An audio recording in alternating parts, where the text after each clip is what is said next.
To catch a killer.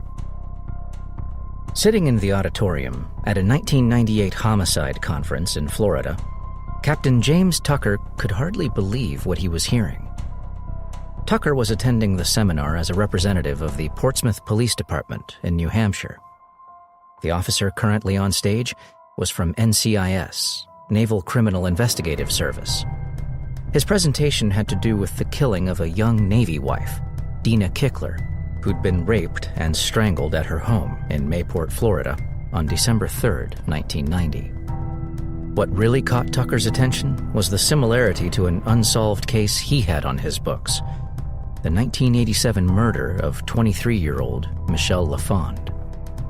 Then, the NCIS agent put a picture of his victim up on screen, and Tucker's level of interest went up another notch. Dina Kickler and Michelle LaFond looked very much alike. They could have been sisters.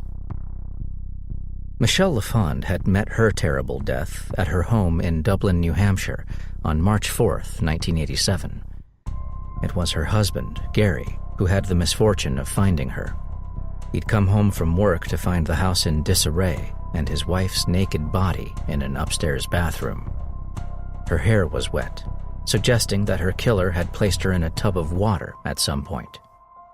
He'd also bound her wrists and ankles and subjected her to a savage rape before strangling her to death.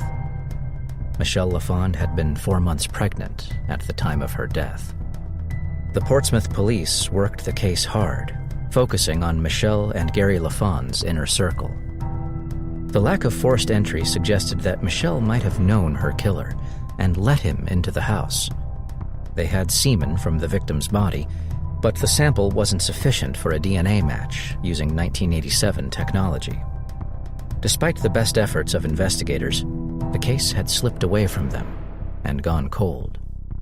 Now, Captain Tucker was listening to the details of another tragedy involving a young woman on the other side of the country.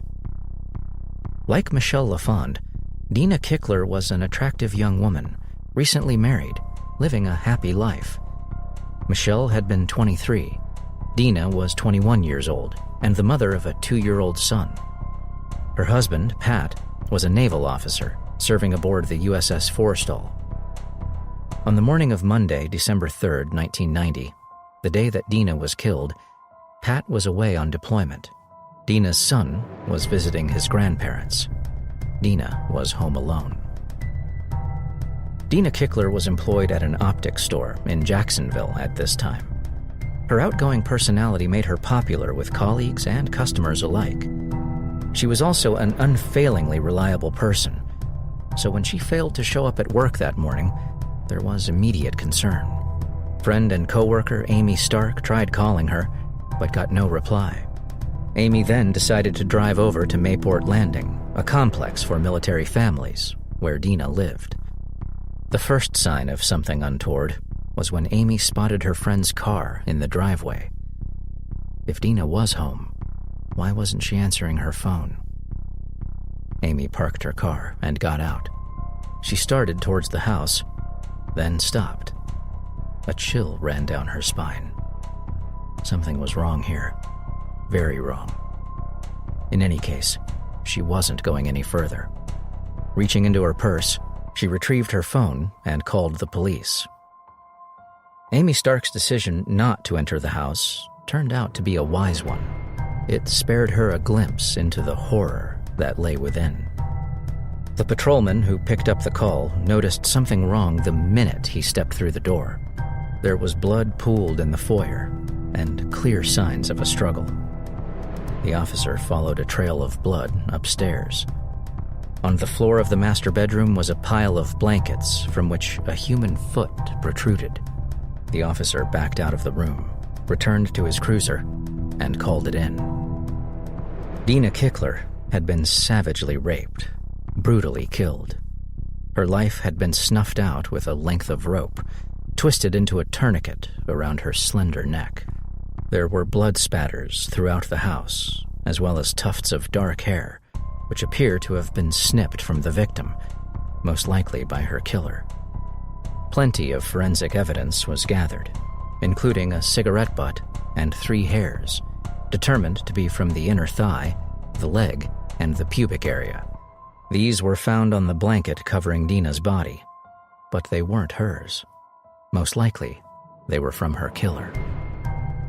The other important piece of information to emerge from that initial sweep was the way in which the killer had gained entry into the home. None of the doors or windows had been forced. It appeared that Dina Kickler had let him in, meaning that they were probably acquainted. That narrowed the suspect pool considerably. Dina Kickler, as we have already mentioned, was a physically attractive woman.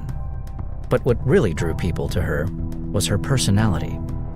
Friendly and vivacious, she was seldom without a smile or a kind word. This had gained her many admirers.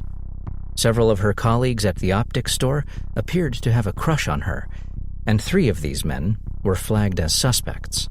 They were eliminated from the inquiry when the hair samples they provided did not match those found at the crime scene. The investigators then expanded their net to include other males in the Kicklers' inner circle.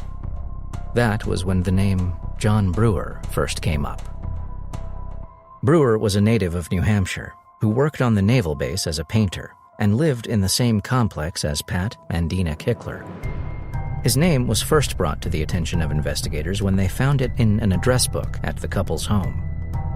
Further inquiries revealed that he had a record, mostly for minor infractions, but with a couple of burglary convictions thrown in.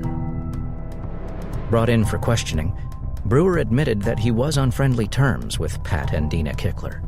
He'd visited them at their apartment several times, he said.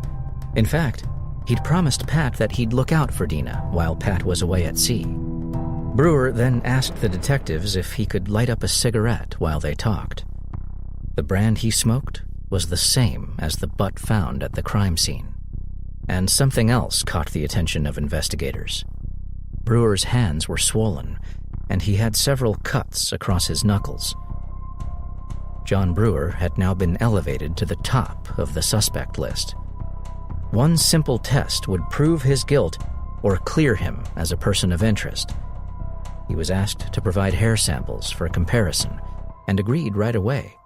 The investigators were sure that they had their man. They were as surprised as anyone when the test results came back as inconclusive. The reason for this mismatch would only become clear once the samples were sent to the FBI crime lab for a more comprehensive test. There, it would be revealed that Brewer had duped the Florida investigators. He'd provided hair samples from other parts of his body. Officers were then dispatched to bring Brewer back in, but their suspect was long gone. It would take the police a year before they eventually tracked him down. Then, the correct samples were obtained, and a match was made. On December 12, 1991, John Brewer was taken into custody and charged with the first-degree murder of Dina Kickler. Brewer was held without bond while prosecutors built their case against him. However, this would not prove to be the slam dunk that many believed. Brewer was a wily character who was no doubt aware that his biological material might have been found at the crime scene. During his initial interview with detectives, he'd been at pains to stress that he had been inside the Kickler residence prior to the murder. This hadn't just been randomly thrown into the conversation. Brewer was laying the groundwork for reasonable doubt. Any half-competent defense attorney would be able to argue that his DNA might have been left at the scene under entirely innocent circumstances. And that was also how Circuit Judge Lawrence Haddock saw it. In November 1993, he set Brewer free, ruling that the state of Florida did not have sufficient cause to hold him. At this stage, the case was dead in the water. If John Brewer was indeed the killer of Dina Kickler, then he appeared to have gotten away with it. For the next 7 years, he probably believed that he had. But then came that conference and the presentation by the NCIS agent. Then came the realization by Captain James Tucker that the murder of Dina Kickler had much in common with his own cold case. After the presentation, the officers got together and exchanged notes. They soon realized that they both had biological evidence. the hairs that had been matched to John Brewer, and the sperm sample that had yet to find a match. What were the chances that these two samples, deposited 1,200 miles apart at opposite ends of the country, were a match to each other? The chances, as it turned out, were very good. DNA tests would prove that they had the same donor, John Brewer. Brewer was arrested in April 1998 and charged with 2 counts of first-degree murder. He was then presented with a stark choice. Prosecutors in both states were determined to seek the death penalty. His only chance of avoiding the needle was to come clean. With little option but to comply, Brewer accepted the offer that was on the table, entering guilty pleas at trial and accepting 2 life terms with no possibility of parole. Describing the murders, Brewer said that he had deliberately befriended his victims and their husbands in order to gain their confidence. Gary LaFond had been a work colleague of his. Pat and Dina Kickler had been his neighbors. He'd called on the women when he knew their husbands were away. Gary at work, Pat on deployment at sea. Both Michelle and Dina had let him in when he'd arrived unannounced at their homes. He'd attacked the minute he was through the door. The women were beaten into submission, raped, and then strangled to death. Brewer then departed the scene, unaware that he'd left behind the biological evidence that would ultimately bring about his downfall. Every contact leaves a trace is the credo of forensic investigation. In this case, it had come up trumps. But one question remains to be answered. Were Michelle LaFond and Dina Kickler the only victims of this cold-hearted killer? Given what we know of this personality type, it seems unlikely. There is every chance that more murders will be linked to John Brewer in the future. We might not have heard the last of him. Deadly Mr. Bean. His name was Clarence Oliver Bean, Jr., Ollie to his friends. He wasn't much to look at, but he was quite the Casanova. Ollie had a wife, he had a mistress, and he had children by both. The women lived a short distance from each other in Luther, Michigan, and they were aware of each other. In fact, they'd even become friends over time. Judy Bean had married Ollie in 1968 and would remain with him for 32 years, bearing 3 sons and a daughter during that time. But this was not a happy union. Ollie was an abusive man who frequently beat his wife and children. He was also a serial philanderer who liked to flaunt his affairs to his wife. One of those was with a divorced mother of 1 named Diane Chorba. It is uncertain when this relationship started, but Judy first became aware of it in 1977, by which time Diane already had a 1-year-old son, Joshua, by Ollie. Under such circumstances, you might have expected Judy and Diane to become sworn enemies, but the opposite was true. The women had plenty of war stories to exchange regarding their relationships with Ollie. They became fast friends, even babysitting each other's kids. And then, in 1979, came the event that would topple Ollie Bean's comfortable arrangement. Diane was pregnant again, and Judy was ready to step aside so that Ollie could do the right thing. She urged him to divorce her and marry Diane, to be there for his 2 young children. This wasn't entirely altruistic on Diane's part. Most likely, she saw it as an opportunity to escape the abusive marriage. Unfortunately, Ollie wasn't buying it. He liked things just the way they were, with 2 women at his beck and call. "You're going nowhere," he told his wife. "The only way you're leaving me is over my dead body." On July 20th, 1979, police in Luther, Michigan received a call from Diane Chorba's concerned relatives.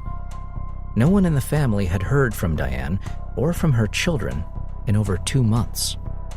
Officers were dispatched to check it out and started with the name that Diane's family had given them, Ollie Bean. At the Bean residence, at least part of the mystery would be resolved.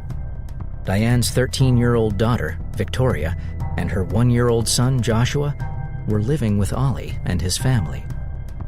As for Diane, well, Ollie had an explanation for her whereabouts. Diane was dead. She'd been killed in a plane crash. The story that Ollie had to tell went something like this. According to him, Diane had asked him to drive her to Big Rapids, Michigan, where she was meeting up with a friend. He'd done this, he said, dropping her at Robin Hood Airport, just outside the city limits, on May 24th. From there, Diane and her friend were planning to take a flight to Chicago and fly from there to California. They were booked on American Airlines Flight 191 the next day. The detectives already knew the rest. Flight 191 had crashed on takeoff from O'Hare on May 25, 1979, killing 258 passengers and 13 crew. It was one of the worst air disasters in U.S. history. This story provided a convenient explanation for Diane Chorba's sudden disappearance. But was it true? Investigators contacted the aviation authorities to find out. What they had learned was more or less what they'd expected. All of the air crash victims had been identified, and Diane Chorba was not one of them. Detectives then returned to question Ollie, who remained adamant that Diane had been aboard the flight. Then, when it became clear that his story was inaccurate, he changed tack. Now he suggested that Diane might have boarded a different plane. "She's more than likely laying low in California," he said, hinting that she probably wanted to avoid her parental responsibilities. The cops did not believe a word of it. They asked Ollie to take a polygraph. He agreed. The results were inconclusive. In 1980, less than a year after Diane Chorba disappeared, Ollie Bean uprooted his family and moved them to Oregon, taking Joshua and Victoria with them. Here he would remain for the next 2 decades while he continued to work as a long-haul trucker and continued to make life miserable for his wife and kids. The thing is, when you live by violence, it often comes back to haunt you. In 1999, Ollie was involved in a domestic altercation, during which shots were fired. A bullet hit him in the back, inflicting an injury that would leave him partially paralyzed. One of his own children had wielded the gun. Ollie was still in the hospital recovering from his injuries when Judy contacted the authorities back in Michigan. She had information to share. She knew what had happened to Diane Chorba. According to Judy, Ollie had been truthful about one thing. Diane was dead, only it wasn't a plane crash that had ended her life. It was Ollie's murderous hand. He'd killed Diane on May 24th, 1979, the same day he claimed to have driven her to Big Rapids. Ollie had left home early that day, driving away at 5 a.m., telling Judy that he was going to Diane's house. He'd returned 3.5 hours later, with Diane and Joshua in tow. He'd then handed Joshua to Judy, telling her to watch the toddler for a while. Then he and Diane departed. When Ollie returned some hours later, he was alone. He told Judy that he had killed Diane and that he needed his chainsaw to get rid of the body. When he was ready to leave again, he insisted that Judy accompany him and bring the baby with her. Judy was terrified, afraid that she and Joshua were also about to be killed. But she'd been with Ollie long enough to know that refusing him wasn't an option. The location Ollie brought his wife to was in a heavily wooded area off a remote, dead-end road in Bristol, Michigan, around 9 miles from their residence. Here, he pointed out Diane's lifeless body, lying face down in a depression made by an uprooted tree. The back of Diane's head was bloodied. Judy assumed that she had been shot. Ollie stooped over the body and removed Diane's jewelry. Then he fired up the chainsaw. For one dreadful moment, Judy thought that he was about to dismember the corpse right there in front of her. Instead, Ollie started hacking away at the tree trunk.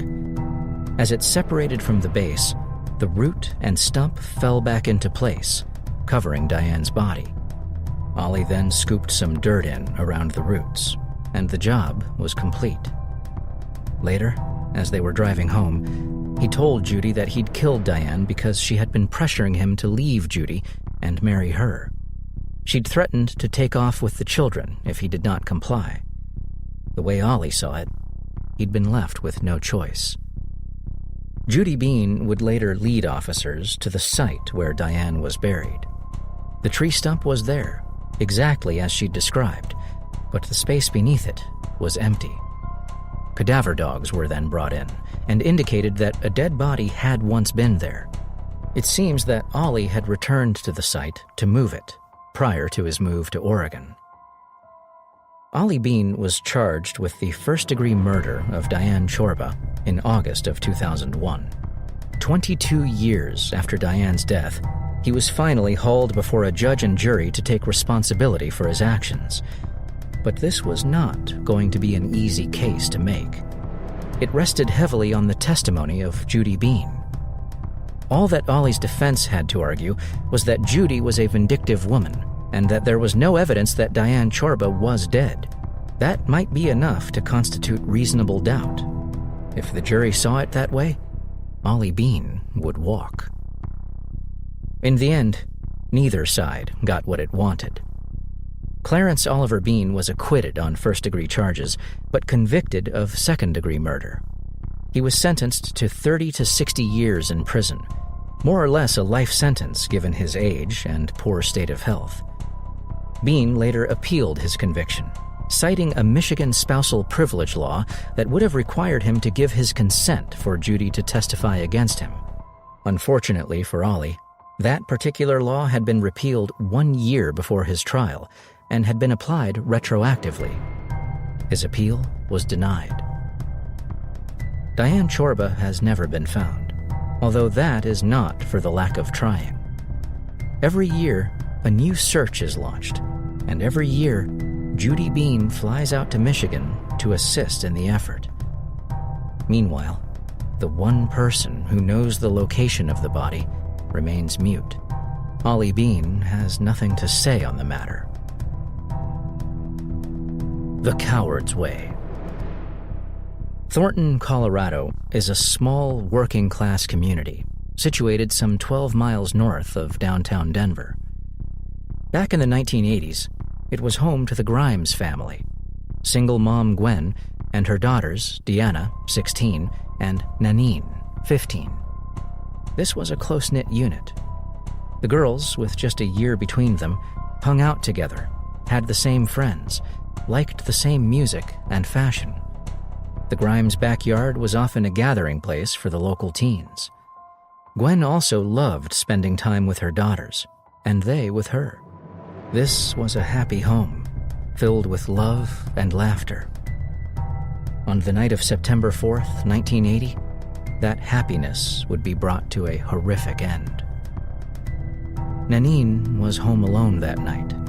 Deanna was at her after-school job, and Gwen was visiting her boyfriend. But being alone wasn't that much of a big deal for Nanine. She was a responsible kid and planned to spend the evening doing her homework and listening to music. When Deanna got home at around 10 p.m., she fully expected to find her sister lounging on the couch, the radio blaring out some rock station. Only Nanine wasn't on the couch. The radio was on, but Nanine was nowhere to be seen.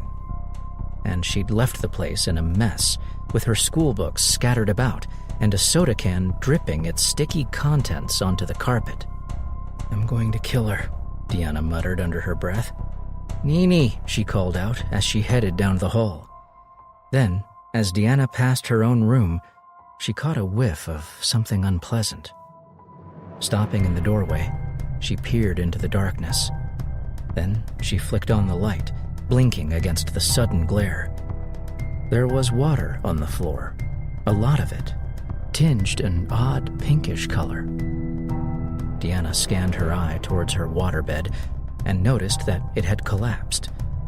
There was something lying within the folds of the bed. something that Deanna's brain could barely register. Was that the outline of a body? Turning, Deanna sprinted from the house, ran to her neighbors, pounded on the door. "I think there's somebody dead in my room," she blurted out. Adams County deputies were soon racing towards the scene. Before they arrived, Deanna called her mother and told her that she should come home immediately. By the time Gwen got there, crime scene tape had been strung, and the street was clogged with police cruisers. Gwen tried to enter the property, but was prevented from doing so by a deputy.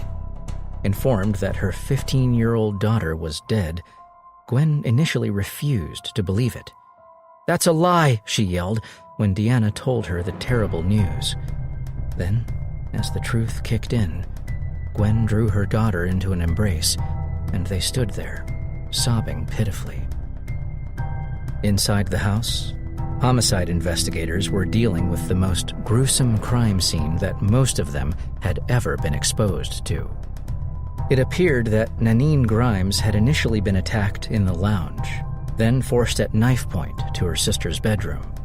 Blood spatters on the wall marked the path she'd walked. Inside the room, the killer had used a knife to cut open the front of Nanine's t-shirt. It seems obvious that sexual assault was his intention, but the girl had fought him. Defensive wounds on her hands and arms spoke to the bravery of her fight. In the end, though, she had been overcome. The killer, probably angered by her resistance, had launched a frenzied onslaught. Nanine had been butchered, suffering 86 knife wounds in the attack, many of them fatal. This was a crime scene with plenty of forensic evidence. In the bathroom, where the killer had gone to wash up, the police found a partial fingerprint in blood on a faucet. Then there was a blood trail heading back down the passage, out of the front door and along the side of the house. There were smears of blood on the 6-foot boundary fence, which the killer had scaled to flee the property. And the trail of blood continued for some distance on the other side of the fence. In frenzied attacks of this nature, it is quite common for the assailant to accidentally cut himself, and it appeared that that had happened here. Samples of blood were collected at each of the sites. The police expected to have a suspect in custody soon. When they did, the blood would be important for comparison. Regrettably, that confidence of a quick arrest would prove unfounded. 2 early suspects were identified, but quickly dismissed, cleared by alibis, by blood type, by a lack of any recent wounds.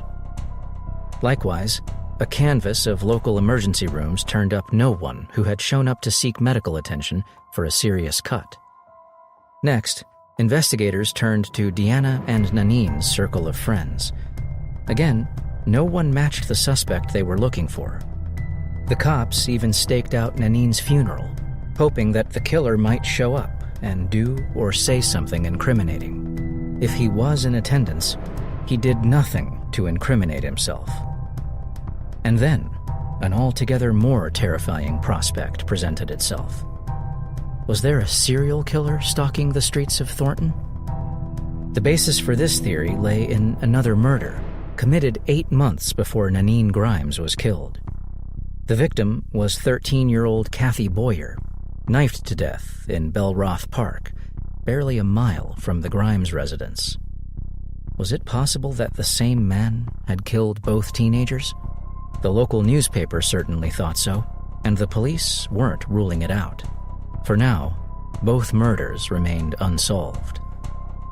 Cold case is typically the term used for a homicide investigation where all leads have been chased down, all suspects processed. Some of those suspects will have been cleared. Others remain as persons of interest, but with insufficient evidence to make a case against them. For now, the case is at a standstill. No one is actively working it. In that respect, the Nanine Grimes case was never truly cold. Adams County investigators were determined to solve it, confident that they'd eventually get their man. As months and then years went by without progress, that confidence must have started to wane. Then, in 1988, a potentially massive break. A man named Dean Salez walked into an Adams County police station and confessed to the murder of Kathy Boyer. A former student at Thornton High School, Salez had a direct link to Nanine Grimes. It was believed that he might have known her. However, Salez denied killing Nanine, and the blood evidence would clear him. Salez wasn't Nanine's killer. That monster was still out there. 17 years passed. 17 years without resolution or closure for the Grimes family. This was a fearful time, too. In fact, Deanna was so terrified that the killer might come back for her that she changed her name and moved to Tucson, Arizona. What Deanna didn't know, what she could never have guessed, was that her sister's killer had made the same move. He, too, was living in Tucson. By 2005, 24 years had passed since the murder of Nanine Grimes. The original investigators had long been promoted up the line, and the case now resided with Detective Larry Peterson, a pit bull of an investigator, known for his determination and tenacity. Peterson had made a solemn promise to his predecessors on the case. He would not give up until Nanine's killer was brought to justice. Now, advances in forensic science gave him the opportunity to make good on that promise. Blood evidence from the crime scene was sent to the state crime lab for extraction of a DNA profile. This was then submitted to CODIS, where it found a match. Peterson was presented with a name that meant nothing to him. The suspect was someone the investigative team had never considered. Troy Brownlow had been a classmate of Deanna Grimes at Thornton High, where he'd been a talented athlete and somewhat of a joker. He'd also had a crush on Deanna and had visited the Grimes residence on several occasions. Brownlow had had his problems with the law since leaving school, racking up a long rap sheet, which included arrests for theft, aggravated assault, domestic violence, and firearms offenses. He'd been in and out of prison over the years, which was how his DNA had ended up in CODIS. What concerned investigators was that he was now living in Tucson, the same city as Deanna Grimes. Was that just coincidence? Or might Brownlow be stalking the sister of his victim? The police were not willing to take a chance. They moved quickly to place Brownlow under arrest. Brought back to Colorado, Brownlow asserted his Fifth Amendment right and refused to answer questions. He did, however, agree to an interview with the Rocky Mountain News, in which he promised to reveal what had really happened on that fateful night in September 1980. This turned out to be a rather fantastical tale. According to Brownlow, he had been visiting Nanine that night when a man entered and threatened them with a knife. Brownlow had scuffled with the man, sustaining a cut to his hand in the process. He'd then fled the house, scaled the fence, and run away into the night, abandoning Nanine to her fate. He'd learned of her murder the next day, but had been too ashamed to come forward, ashamed of his cowardice. This quite ludicrous story was the same one that Brownlow would bring with him into his trial. Unfortunately for him, there was plenty of evidence that disproved his version of events. The most damning of these was the bloody fingerprint he'd left behind on the bathroom faucet. Was the jury really to believe that Brownlow had stopped to wash his hands before fleeing the knife-wielding attacker? No. The far more likely scenario was the one presented by the prosecution, that Brownlow had arrived at the house that night to visit Deanna, that he'd instead found Nanine home alone, that he tried to force himself on her, and then stabbed her to death when she resisted him.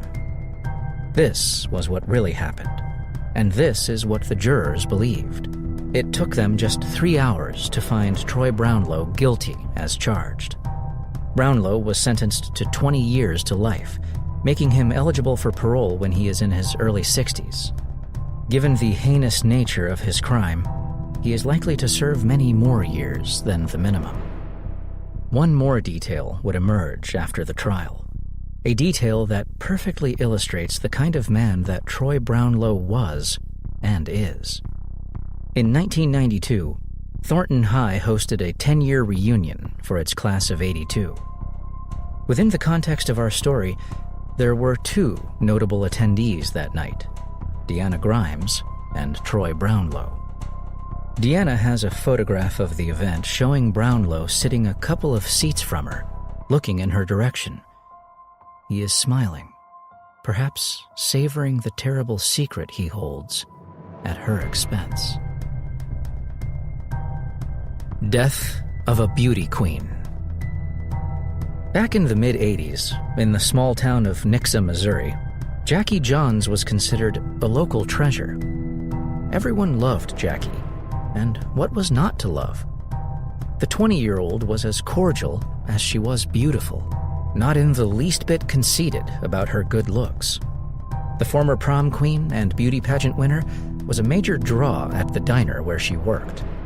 Patrons flocked to the place, not for the food or the service, but to be treated to Jackie's dazzling smile and pleasant manner. Also living in Nixa at that time was a far less likable character, a man named Jerry Carnahan. Jerry was 28 years old and married. The scion of a prominent local family, he was the proverbial spoiled rich boy, used to getting his way and prone to throwing a tantrum when he didn't. And what Carnahan really wanted was Jackie Johns. Everyone in town knew that he was obsessed with Jackie, a fixation that had started when she'd worked at his father's business. There, his romantic overtures had become so persistent that she'd been forced to quit. That hadn't stopped his pursuit, though. He started showing up at the diner, pestering her for a date. Jackie's protestations that she would never go out with a married man and that she had a boyfriend fell on deaf ears.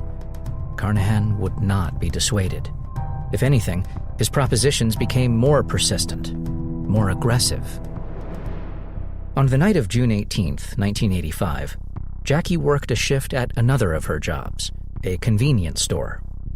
She left that evening, driving her distinctive black Camaro with the vanity plate, Jackie 1. She was headed for her parents' home, where she still lived. Only Jackie didn't make it home that night. Her car was found by a truck driver, abandoned at the side of US 160.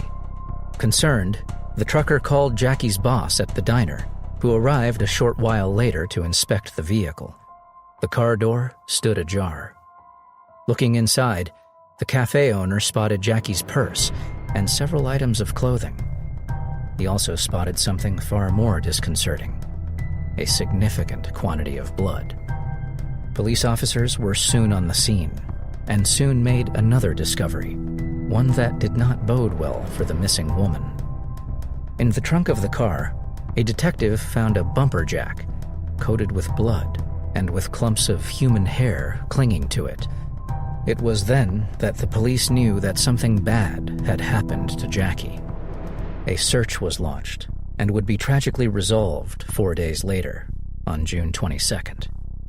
That was when a couple of fishermen were casting their lines into Lake Springfield and spotted something floating in the water. Jackie Johns had been found. The young woman had died a terrible death, suffering multiple skull fractures. These would later be matched to the car jack found in her vehicle, confirming it as the murder weapon. Before her death, Jackie had also been punched multiple times in the face, her beautiful features obliterated by a flurry of blows that caused severe bruising and swelling. She'd also been subjected to a brutal rape. Semen was recovered from the corpse, but would be of little evidentiary value until the police had a suspect in custody. But who had murdered the popular beauty queen? If the local rumor mill was to be believed, the police should be focusing on one man, Gerald Carnahan. Everyone knew about Jerry's obsession with Jackie.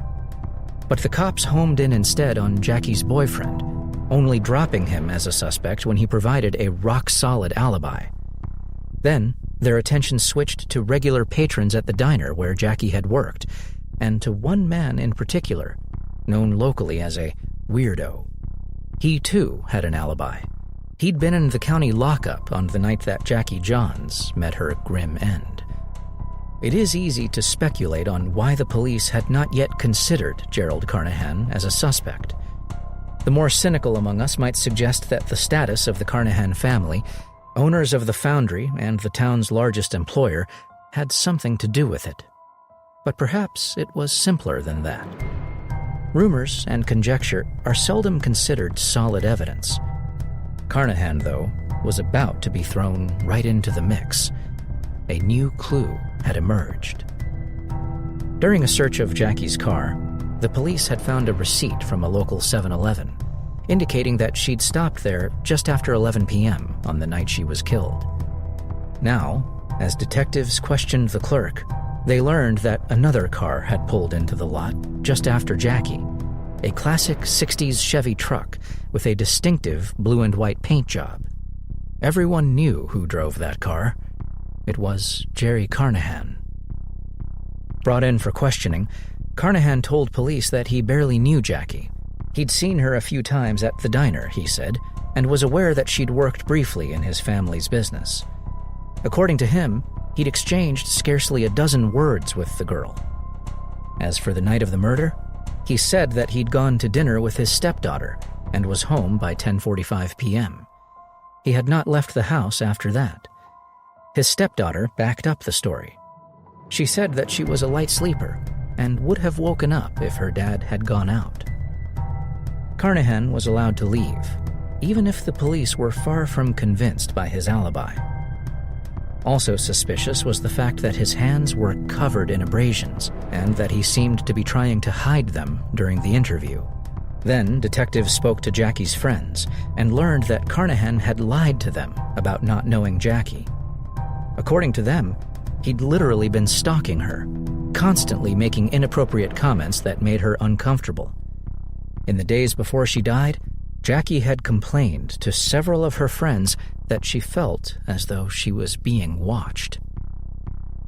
Jerry Carnahan had now been elevated to the top of the suspect list. It was only going to take one additional piece of evidence for police to arrest him, and that came when Carnahan's own brother said that he'd spotted Jerry's truck on the night Jackie Johns died. It was parked on the shoulder of US 160, along the route that Jackie would have taken. The arrest warrant that was issued, though, wasn't for murder. The DA was not convinced that there was enough evidence to link Carnahan to the crime. Instead, the warrant was for evidence tampering, based on the lies he'd told the police about his relationship to Jackie. This, at least, would put him in custody, allowing investigators to build their case for murder. However, Carnahan was one step ahead. When officers arrived at his home, they found that he had boarded a plane to Los Angeles with a connecting flight to Thailand. Arrested at LAX, Carnahan was brought back to Missouri. Here, his family immediately lawyered up, hiring a crack legal team. In no time at all, they'd succeeded in getting the evidence tampering charge thrown out. The ball was now in the DA's court. Was he going to bring murder charges? The answer to that question was no. The evidence simply wasn't strong enough. Carnahan would likely walk on the charge and would then enjoy double indemnity protection. It was not a chance that prosecutors were prepared to take. This was a victory for high-priced lawyers, a defeat for justice. But the Jackie Johns affair would not be Gerald Carnahan's last brush with authority. In March 1993, he attempted to abduct an 18-year-old woman and was sentenced to 2 years in prison. He was out on bond, awaiting his appeal, when he got into an armed standoff with officers responding to an alarm at his home. That added another 15 months to his sentence. Just a few months later, on September 17, 1993, he broke into the custom aluminum foundry in Aurora, loaded up $60,000 worth of equipment, and then lit the building on fire. Charges of burglary, theft, and arson would land him with an additional 4 years. Released in September 1997, Gerald Carnahan drops from our radars over the next decade. But he was back in the news in 2006, when cold case investigators decided to take another look at the Jackie Johns case. The police still had semen from the original crime scene, and now they also had the technology to test it, to extract a profile, to match that profile to a perpetrator. No one was particularly surprised when the results came back and fingered Gerald Carnahan as the killer. After 3 decades, he was finally going to be made to answer for the evil he'd perpetrated against an innocent woman. Gerald Carnahan was brought to trial in September 2006. Here, prosecutors offered a theory of what might have happened that night. They suggested that Carnahan, frustrated by Jackie's refusal to go out with him, had finally decided to take by force what was denied to him. He'd stalked the young woman for several days, waiting for his opportunity to strike. That opportunity had come with Jackie's late-night stop at the 7-Eleven. While she was inside, Carnahan drove on up the road, pulled onto the shoulder, and put his hood up, pretending to have car trouble. He knew that Jackie would be passing that way. All he had to do was wait to spring his trap. Jackie was not the kind of person to leave a fellow motorist stranded on the side of the road in the middle of the night. Perhaps she didn't recognize Carnahan's truck, or perhaps she did and decided to help anyway. In either case, the result was the same. Carnahan attacked her, beat her into submission, and then raped her. Then he took the car jack and savagely bludgeoned her to death. Later, he drove the body to Springfield Lake and dumped it in the water. Gerald Carnahan was ultimately convicted of rape and first-degree murder. He was sentenced to life in prison without parole.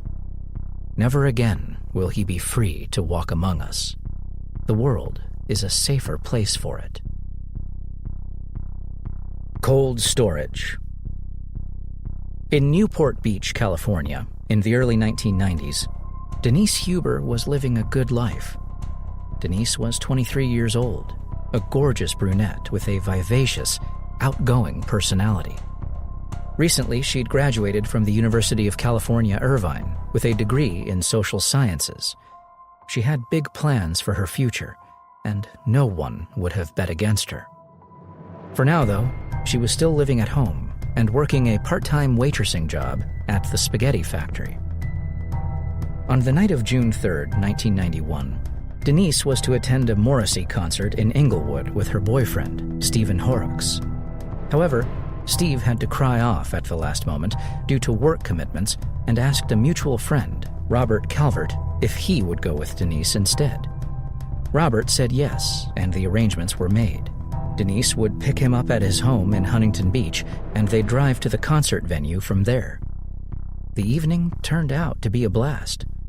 After the show ended at 11:30, Denise and Robert drove to a bar in Long Beach and stayed until closing time. She eventually dropped him off just after 2 a.m. and then started on the short drive home. The journey should have taken her less than 10 minutes, traveling State Route 73, a well-lit toll road. But Denise did not make it home that night. When her mom peeked into her room the next morning, she saw that her daughter's bed had not been slept in. Ione Huber was not unduly concerned by this. She assumed that Denise had crashed at her friend Tammy's house, something she'd done many times in the past. But when Denise was still not home by the time her parents returned from work that evening, they did begin to worry. And that level of concern was ramped up a notch when they called Tammy and found that she hadn't seen Denise. The next call, to Robert Calvert, elevated this further. Robert confirmed that Denise had dropped him off at home and then driven away. The next call that the Hubers made was to the police. In the meantime, Denise's friend Tammy got into her car and headed for the 73 freeway, intending to drive the route Denise would have taken. It was she who found Denise's Honda sedan abandoned at the roadside with a flat. It got even worse than that. When police officers inspected the car, they found a pair of pantyhose discarded on the front seat.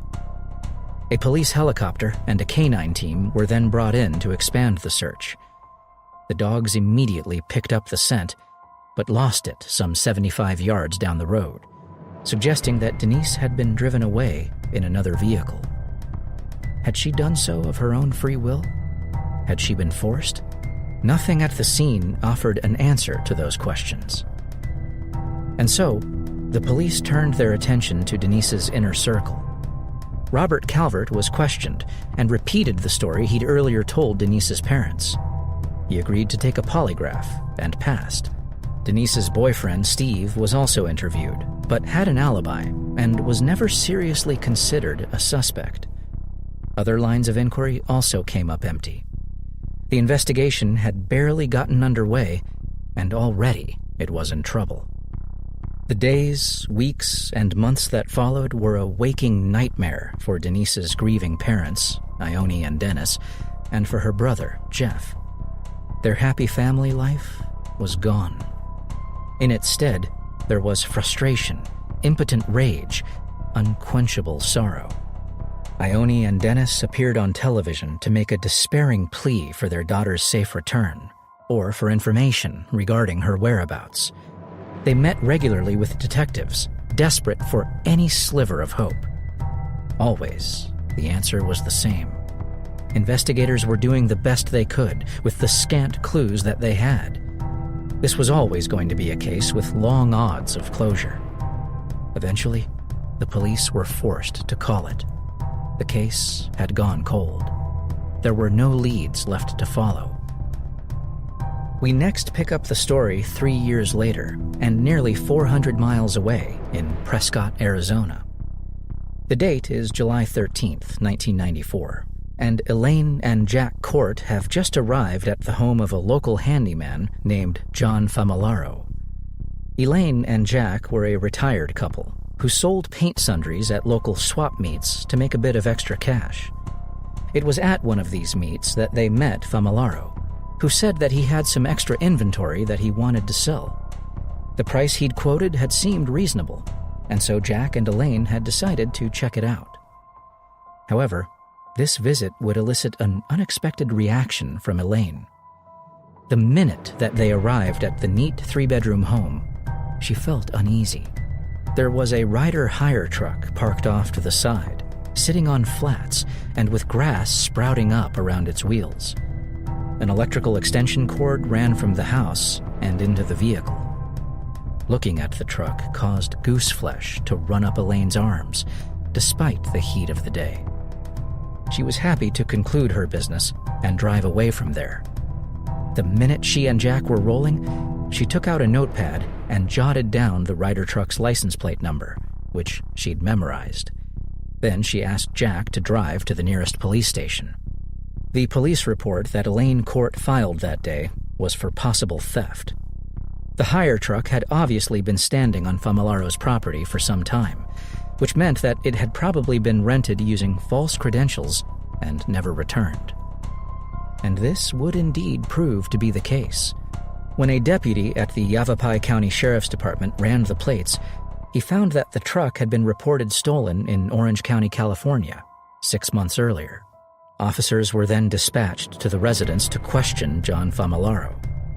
No one was home when they arrived, but the deputies noticed some chemicals stacked up against the side of the truck and an extension cord running into the back of it. Believing that they had stumbled on a drug lab, they made a call back to headquarters. Within an hour, a narcotics team had arrived at the scene, armed with a search warrant. The cargo doors of the truck were secured with a heavy padlock, which had to be removed with a bolt cutter. The officers then threw the doors open, allowing a vaguely unpleasant odor to waft out. Inside was a large chest freezer. It was this that the extension cable was powering. Still believing that they had uncovered a drug lab, the officers opened the lid. Inside, they found a large plastic bag and, worryingly, what looked like blood frozen into the ice at the bottom of the chest. An officer produced a clasp knife and slit open the plastic bag. Inside, he could make out the shape of a human arm. The bag contained the naked body of a young woman. She was curled into a fetal position, her hands cuffed behind her back. Duct tape had been wound around her head, covering her face from eyebrows to chin. This tape, as it turned out, was holding her skull together. The autopsy would later reveal that she had suffered 31 vicious blows to the head, most likely inflicted with a claw hammer. It would also confirm that she had been raped.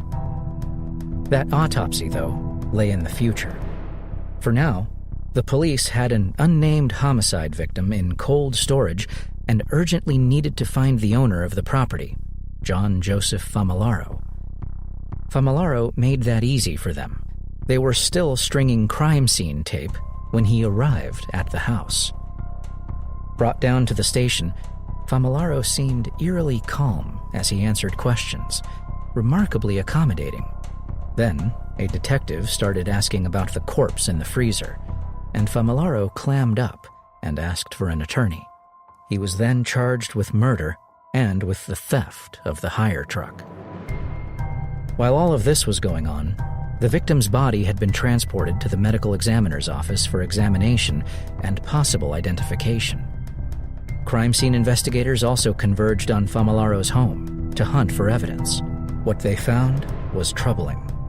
Various weapons were strewn about, including a claw hammer encrusted with blood and hair. There were also items of women's clothing, several purses, and a collection of Social Security cards, all of them belonging to attractive young women. Investigators were beginning to believe that they'd snared a serial killer, and their next find only reinforced that theory. Famolaro had been excavating a hidden chamber in his basement. They believed that it was intended as a holding cell for victims. As the Yavapai County Police expanded their inquiry, they began to get reports from other agencies of women who'd had terrifying encounters with John Famolaro. One victim had broken free of Famolaro while he was trying to strangle her and had fled naked into the desert to escape him. Others reported that Famolaro had handcuffed them to a bed and sexually tortured them. All of these women immediately picked Famolaro from a photo lineup as their attacker. And then there was that collection of purses and Social Security cards. One of those belonged to Denise Huber, now missing for 3 years from Orange County, California. It was by this method that Denise's name appeared on the radar as a potential match for the frozen female corpse. Fingerprints would confirm that match. Denise Huber had finally been found. So how was it that Denise had fallen into the psychopath's hands and ended up here, 400 miles from home? Investigators believed that she'd gotten a flat on her way home that night. Most likely, she'd left her vehicle and started walking to a gas station to call for help. There were plenty along the route. However, she'd encountered John Famolaro instead, cruising the darkened streets, looking for a victim. More than likely, he'd offered to help, and then struck her on the head with a hammer, handcuffed her, and dragged her into his car. Famolaro was running a house painting business out of a rented warehouse in Orange County at the time. He was also living in the unit, and this was where he brought Denise. This was confirmed when crime scene techs sprayed the site with luminol, and it immediately lit up, revealing that copious amounts of blood had been spilled there. Denise was gagged with duct tape and subjected to a protracted sexual assault before her assailant eventually ended her life by beating her to death with a hammer. One question remains, though. Why did Famolaro hold on to the body for so long, putting himself in danger of discovery and arrest? The answer is both macabre and disconcerting. It is a well-documented fact that serial killers frequently hold on to keepsakes from their victims. In Famolaro's case, he decided to hold on to the victim herself. This wasn't a spur-of-the-moment thing either. This was pre-planned. That chest freezer he'd used to store the corpse, he'd bought it several days before he abducted and killed Denise. John Famolaro went on trial for Denise Huber's murder in July 1994. He entered a not guilty plea, but was convicted anyway. During the sentencing phase, his attorney pleaded mitigating circumstances, citing childhood abuse at the hands of his religious fanatic mother. The jury rejected that plea and sent Famularo to death row. Given California's current moratorium on capital punishment, he is more likely to spend his life behind bars than to keep his date with the needle. Anyone who has experienced a loss as monumental as the Huber family will tell you that there is no closure. Ione and Dennis Huber suffered greatly during the 3 years that Denise was missing. They suffered greatly when her body was discovered, extinguishing whatever faint hope they might have held of seeing her alive again. The pain inflicted by the loss of their beloved daughter will remain a part of who they are for the rest of their lives. The only tiny solace they have is that they were able, finally, to lay her to rest. Denise's headstone is inscribed with the words, "You will always be loved." Malevolent. There is something particularly heartrending about the murder of a disabled person. Like children, like the elderly, these are the most at-risk members of society, the most vulnerable. We have a moral duty to protect them. Sometimes, tragically, we fail. Patricia Beard was 32 years old, mentally impaired, and living in a studio apartment in the 500 block of East 11th Avenue in Denver, Colorado. This gave her a degree of independence, but Patricia was still reliant on the support of her family, and they did not let her down in that regard. Several times a week, someone would stop by to check on her. It was on one of these visits, on March 27, 1981, that a shocking crime was discovered. Patricia was found face up on her bed, eyes trained sightlessly on the ceiling. Her pink robe lay open, and the slip she was wearing underneath had been hiked up, exposing her genital area. A pair of blue panties dangled around her left ankle. Next to her, on the bed, lay a used tampon. Patricia's relative took in all of these horrific details in a matter of seconds. Then she was running for the phone, punching in 911, frantically summoning help. This was a terrible crime, an act of cowardice inflicted on an entirely helpless victim. That made detectives all the more determined to catch the person responsible. And initially, there were some promising leads. The perp had entered through a first-floor window and subdued the victim, probably while she slept.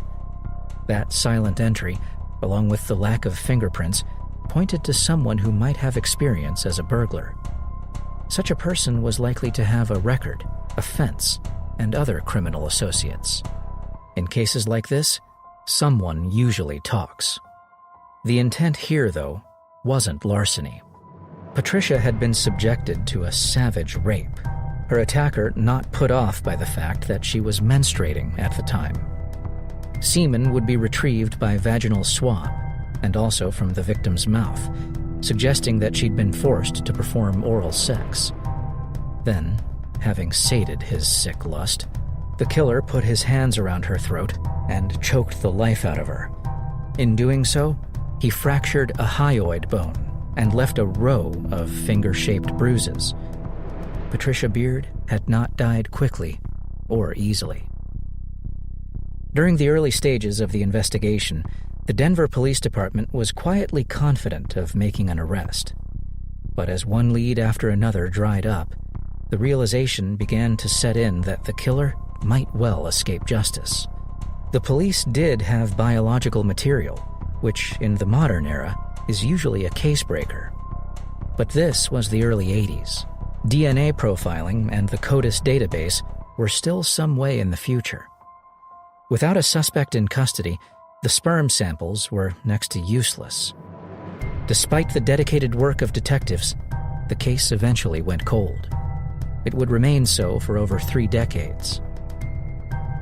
Fast forward to 2011, and we find the world of forensic science unrecognizable from what it had been at the time of the Beard murder. The detective's greatest friend was now DNA. that helix-shaped sequence of protein markers that flags each of us as unique. Across the United States, police departments were reopening old cases, re-examining biological evidence, bringing to justice criminals who had remained hidden in the shadows for far too long. Perhaps the best of these cold case squads, certainly the most successful, was located in Denver, Colorado. But even the most skilled forensic scientist is only as good as the material he has to work with. In the Patricia Beard case, that amounted to zero. The biological evidence had been destroyed during a cleanup in 1994. It would take a chance discovery by one of the cold case team to bring the investigation back to life. The detective had been looking for a piece of evidence in another matter when he chanced upon a post-mortem kit from the Beard case that had somehow survived the purge. Included in this kit was a vaginal swab. Sent for processing, it tested positive for sperm. Subsequently, a DNA profile was extracted. After 30 long years, it seemed that the case would finally be solved. The elation, though, would be short-lived. CODIS found no match on the initial submission, and none on the subsequent occasions that the profile was run through the database. It wasn't until July 2013 that there was eventually a hit, linking the DNA to a man who had recently been arrested on an unrelated charge. Hector Bencomo Hinojos wasn't difficult to find. He was currently being held at a federal prison in Cambria County, Pennsylvania. A quick check on Bencomo Hinojos revealed that he had been living in Denver at the time of Patricia Beard's murder and had an ex-wife who still lived there. She was more than willing to talk about her former husband. He was malevolent, she told detectives, evil. He'd beaten her frequently, and for any minor infraction. Failure to serve up his meals on time or to iron a shirt to his satisfaction was enough to earn a vicious beating. So too was talking back, which Hector particularly despised. The former Mrs. Bencomo Hinojos also confirmed a detail that detectives had long suspected. Bencomo Hinojos had been a prolific burglar during his time in Denver. According to his wife, he often brought valuables home, claiming that he was holding them for friends. She'd always believed that these were items he'd stolen during break-ins. It was time to confront the suspect. In July 2013, just days after getting the DNA match, a Denver PD detective flew out to Pennsylvania to interview Bencomo Hinojos. He could hardly have expected the response he'd get. The suspect was happy to confirm that he'd once lived in Denver and had been there in '81. He would admit to nothing else. Shown a photo of Patricia Beard, he denied knowing her and insisted that he'd never had sex with an African-American woman. He was then asked about oral sex and said that no one other than his wife had ever performed it on him. Confronted with the fact that his DNA had been found in sperm taken from the victim's mouth, he said that was impossible. Hector then took his play dumb act to the next level when he insisted that he did not know the meaning of the word murder and did not know what a murderer was. It was at this point that the interview was concluded. Of course, the police didn't need Bencomo Hinojos to confess to the crime. They had his DNA, and his DNA tied him to the murder victim. Despite all of his denials, the suspected killer was extradited to Colorado, where he was charged with first-degree murder. It would be 2 more years before he was finally brought before the courts to face justice. Much had happened in the interim. With Bencomo Hinojos still sticking to his bizarre denials, the DA had decided to cut him a deal. First-degree murder charges would be dropped, and he'd be allowed to plead to second-degree murder and second-degree kidnapping. Facing the prospect of life without parole, Bencomo Hinojos eventually accepted. In 2015, he was sentenced to 48 years in prison, 24 years for each count. The judgment marked the 100th successful prosecution for Denver PD's Cold Case Unit, more than any other agency in the country. Hector Bencomo Hinojos had been in his early 20s when he raped and murdered Patricia Beard. He was 55 years of age when he was finally made to pay for his callous act. Since his full sentence will bring him to the age of 103, it is very likely that he will die behind bars. It is no more, no less than the cowardly killer deserves. All that is evil. This is not a cold case as we typically understand the term. This is not a case where an initial investigation failed to identify a killer and where forensic science, an unexpected tip-off, or brilliant detective work later provided a breakthrough. Rather, this is a case of a failed system, of a little girl brutally murdered, of a heartless killer allowed to enjoy her freedom for another 40 years before she was eventually caught, dragged out into the light, and exposed for the monster that she is. Our story begins in Scotland in 1960. Billy Morgan was serving in the U.S. Air Force there when he met and fell in love with a local woman named Mary Ray. The flames of romance burned hot and bright on their relationship. Before Billy's tour of duty ended, he'd asked Mary to be his wife, and Mary had accepted. The couple married in Scotland, and Mary then flew to the United States with her husband. Billy's new posting was to Fort Scott, near Muscuda, Illinois. The couple set up home there with Billy's children, 8-year-old George and Michelle, who was just 4 years of age. We don't know a lot about the children's background or about their biological mother.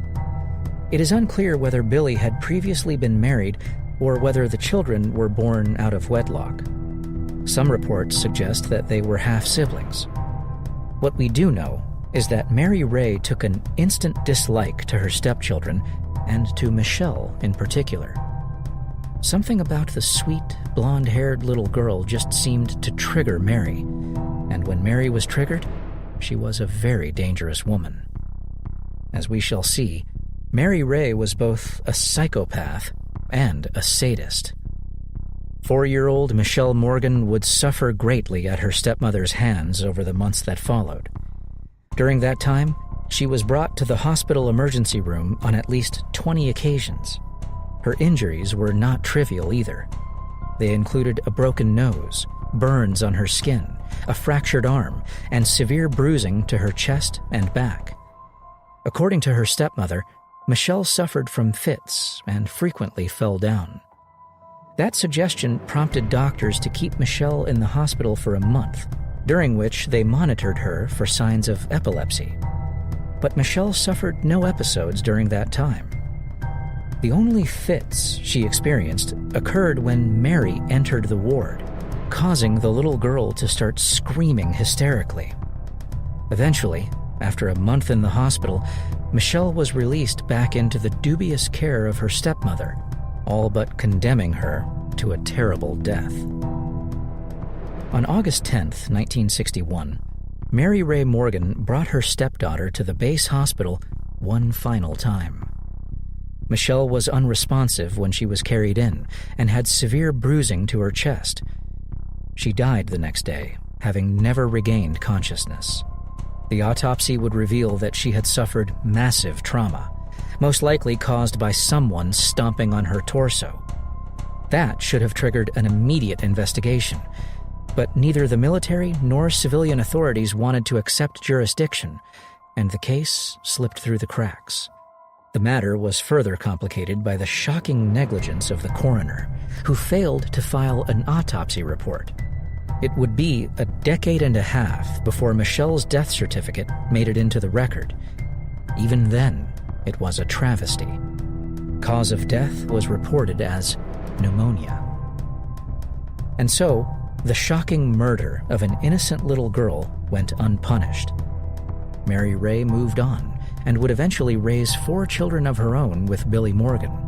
They too would suffer at their mother's sadistic hand, paying a collective 150 visits to various emergency rooms before any of them reached the age of 5.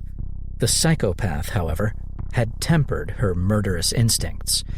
She'd had a lucky break and escaped a murder rap. No need to tempt fate. And so to 1996, where we find Michelle's older brother, George, serving a long jail term for rape and sodomy. George Morgan's victim in this case was his own stepdaughter, perhaps underscoring the trope that abused children often grow up to be abusers themselves.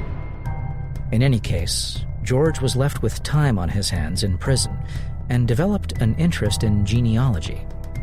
He wanted to track his family tree and started by requesting a copy of his sister Michelle's death certificate. To his surprise, he found that her date of death was recorded as 1976 and that the cause was listed as pneumonia. Both of those entries were wrong, of course, and no one knew that better than George.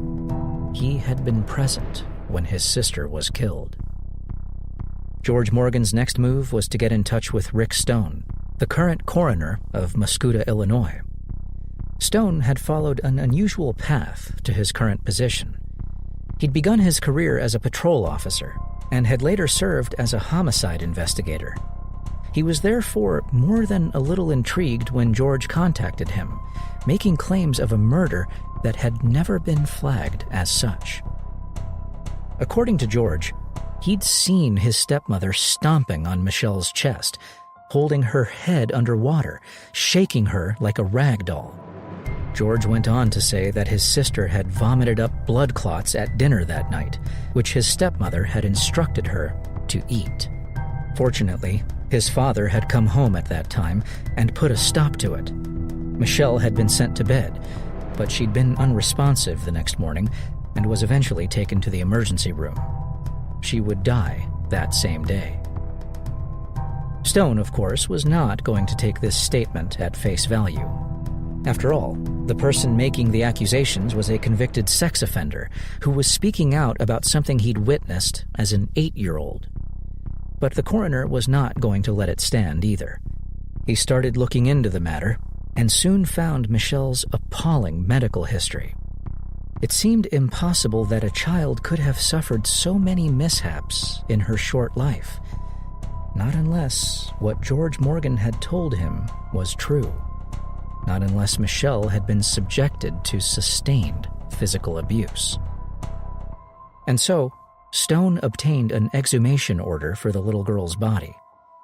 Despite being 37 years in the ground, it was still remarkably well preserved. Even before the autopsy, it was clear that Michelle Morgan had not died of pneumonia. There were multiple fractures, multiple injuries, consistent with the story George had told. 37 years after her stepdaughter's death, it was finally time for Mary Ray Morgan to account for her misdeeds. Mary was tracked to West Columbia, Texas. She and Billy Morgan were still married and had 4 adult children and a gaggle of grandchildren.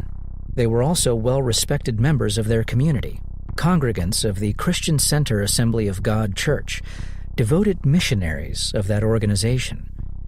Much of the humanitarian work they did was in support of children, and their passion was working with orphans in Mexico.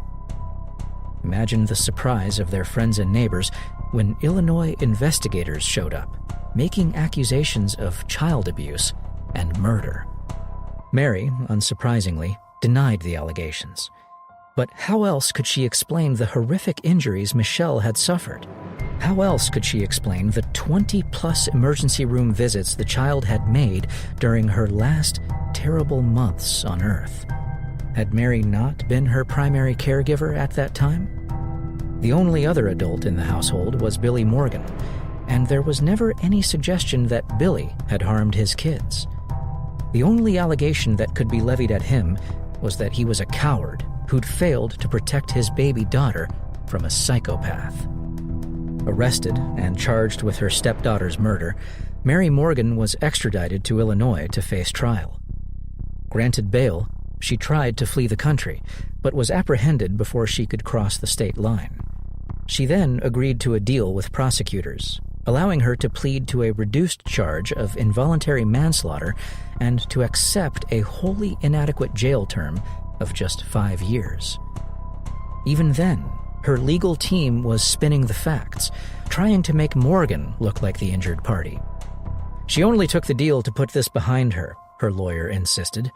She is very sad that she lost a child, and remorseful of the fact that it all happened and what it cost her other family members. Mary Morgan would end up spending less than 3 years behind bars. She was released in 2001. That is a massive miscarriage of justice. It dishonors the memory of Michelle Leanne Morgan, an innocent child who was callously beaten to death. One can only hope that some divine justice still awaits. Mary Morgan is all that is evil. If hell has an express check-in, she'll be the first in line. The Running Man. On a temperate October morning in 1984, 14-year-old Lisa Steedman was standing with her grandmother in the garden of their Tempe, Arizona home when a man came running towards them. The man was dressed in shorts and a hoodie. He was wearing a backpack, and he was obviously in a rush. In fact, he was moving at such a pace that he almost knocked Lisa's grandmother to the ground. This angered the teenager, so she set off after the man, planning to give him a piece of her mind when she caught up with him. Unfortunately, or perhaps fortunately, he was faster than Lisa, and soon disappeared between the houses. Lisa then returned to her own home, where she found her grandmother shaken, but unhurt. Lisa began relating to the older woman the details of her failed pursuit. Then she paused and sniffed the air. Was that smoke she smelled? It was, and it was getting stronger. Lisa walked toward the drive and looked right towards her neighbor's property, in the direction from which the running man had come. Then she saw it, a sheen of smoke billowing from the upper window of the condo next door. The property was occupied by Kathleen Smith, a student at Mesa Community College. Lisa wasn't sure if Kathleen was home or not, but that much smoke suggested a serious situation. Running inside, she picked up the phone and called the fire department. Firefighters who responded to the scene found a fierce blaze burning on the ground floor, and it was immediately clear to them that this was no accident. The stench of gasoline pervaded the house. Then, in the midst of the flame and smoke, they spotted a charred human corpse. The body was carried outside, but there was nothing to be done for the unfortunate woman. In fact, the burns were not the only injuries she'd suffered. There was significant trauma to her head. Kathleen Smith was just 20 years old when she met her terrible end. The youngest of 3 siblings, Kathleen was from a prominent Arizona family. Her father owned one of the largest waste management companies in the state, while her mother was active in Tempe city politics. Kathleen was beautiful, intelligent, talented. She was one of the top-ranked dressage riders in the United States. She was also ambitious and had recently purchased a Subway franchise. Aside from that, she was a popular, independent, and caring young woman. And yet, someone had wanted her dead. The who and why would be for the Tempe police to figure out. Initially, the police were very interested in the running man, who had come from the direction of Kathleen Smith's apartment just moments before it burst into flames. Lisa Steedman was able to give a cursory description of the man. She'd seen him for only a moment, and he'd been moving fast. She did, however, state that he had sandy blonde hair.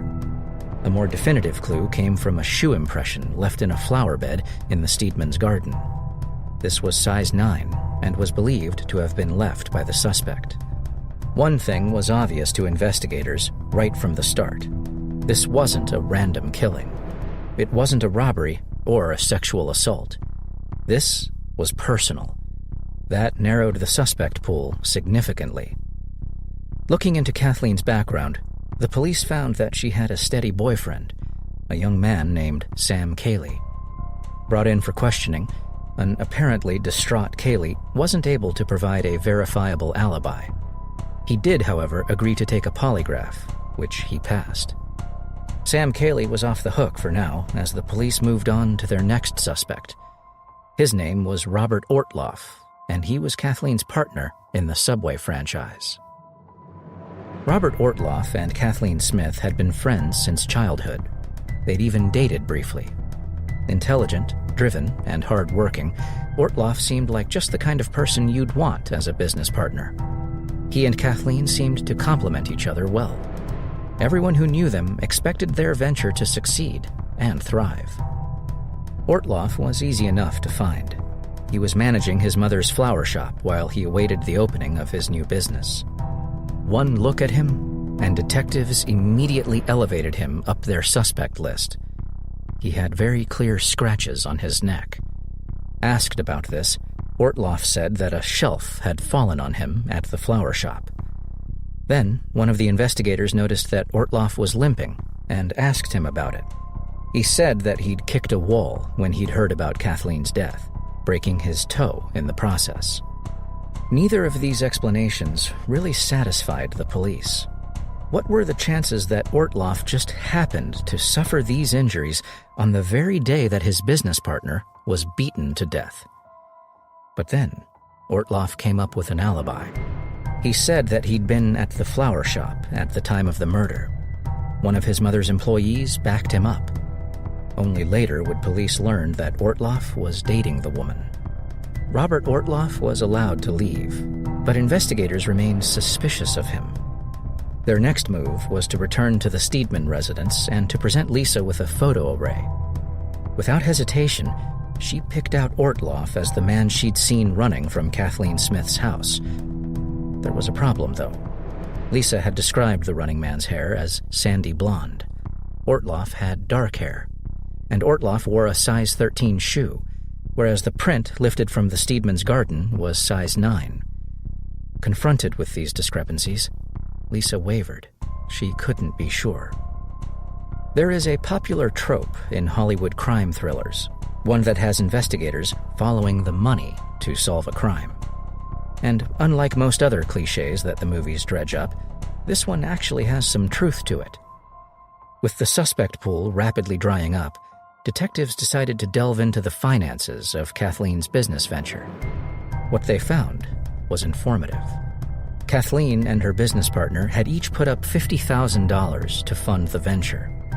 But as is almost always the case, additional costs had crept in. A problem with the restaurant's plumbing had necessitated an additional $3,000. Kathleen had obtained her share of the money via a loan from a family member. Robert Ortloff decided on a more nefarious source of finance.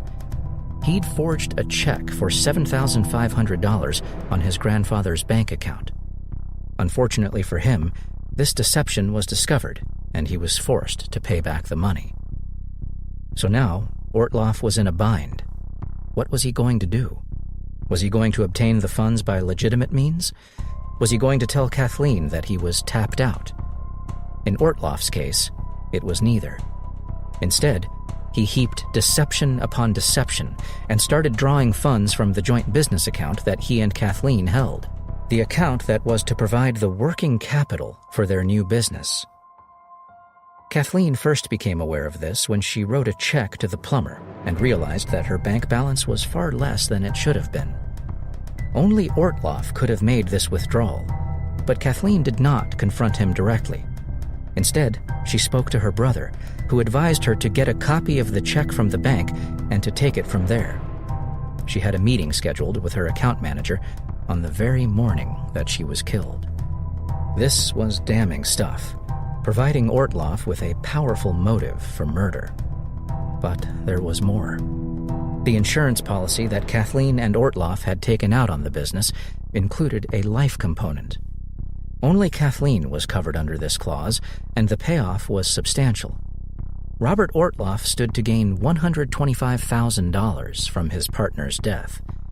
In fact, he'd already lodged a claim, which had been turned down due to the ongoing police investigation. To the Tempe Police Department, This all added up to a strong circumstantial case against Robert Ortloff. Unfortunately for them, and for Kathleen's family, the Maricopa County Attorney's Office felt differently. Motive had been established, but there was no real evidence against Ortloff. In fact, there was evidence that pointed away from him. The shoe print, for example, and the eyewitness identification. This would undoubtedly be seized on by a defense attorney at trial. It was the very definition of reasonable doubt, and if Ortloff was acquitted, that would be it. The county would never be able to bring murder charges again. All things considered, the county attorney's call was probably the right one, even if it left the Smith family frustrated. They would continue to harbor these feelings of injustice until January 1986, when Robert Ortloff attracted police attention for a different crime. Ortloff was at this time back to managing his mother's flower shop, where a new employee had caught his eye. Ortloff had made a major play for the young woman, only to be rebuffed at every turn. She already had a boyfriend, a soldier serving at a base in El Paso, Texas. Eventually, aggravated with his lack of progress, Ortloff decided to eliminate the competition. He did it by sending the soldier a parcel bomb. This device detonated inside a barracks room at the base when the young recruit opened a package he'd received from an unknown source. Fortunately, Ortloff's skills as a bomb maker were not up to snuff, and his target suffered only minor injuries.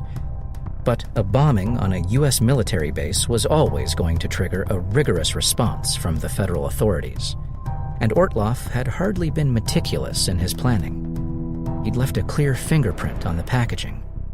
It wasn't long before he was in custody. Tried and found guilty of attempted murder, he was sentenced to 50 years in prison. For the Smith family, this was a form of justice. They remained convinced that Robert Ortloff had killed their sister and daughter. Now, at least, he was behind bars. But Ortloff was not sitting idly in his prison cell. Despite a conclusive case against him, he remained insistent that he'd been framed, determined to secure a reversal of his sentence. He would be thwarted in those attempts over the next 13 years. Then, in 1999, he received a boost in his quest for freedom. A new cellmate was assigned to him, a man even more notorious than Ortloff himself. Fred Tokars was a disgraced Atlanta attorney, serving a life term for the murder-for-hire killing of his wife Sarah, who was gunned down in front of the couple's sons, aged 4 and 6 at the time. Those details were of less interest to Ortloff than the fact that Tokars was a qualified lawyer. He quickly recruited his cellmate's help in preparing yet another appeal. But Ortloff should have taken heed of the old adage that there is no honor among thieves. That idiom undoubtedly applies to murderers as well. As Ortloff became more comfortable with Tokars, he confessed to him that he'd committed a murder in Tempe, Arizona back in 1984, and had gotten away with it. Ortloff might have thought that this conversation was covered by attorney-client privilege. It wasn't. Tokars was no longer an attorney, having been disbarred years earlier. He was also a man of few scruples, who wasted little time in trading his client's confession for whatever privileges it would buy. The details of this confession were passed on to Kathleen's brother, Kelly, by a lawyer representing Tokars. The deal on offer was this.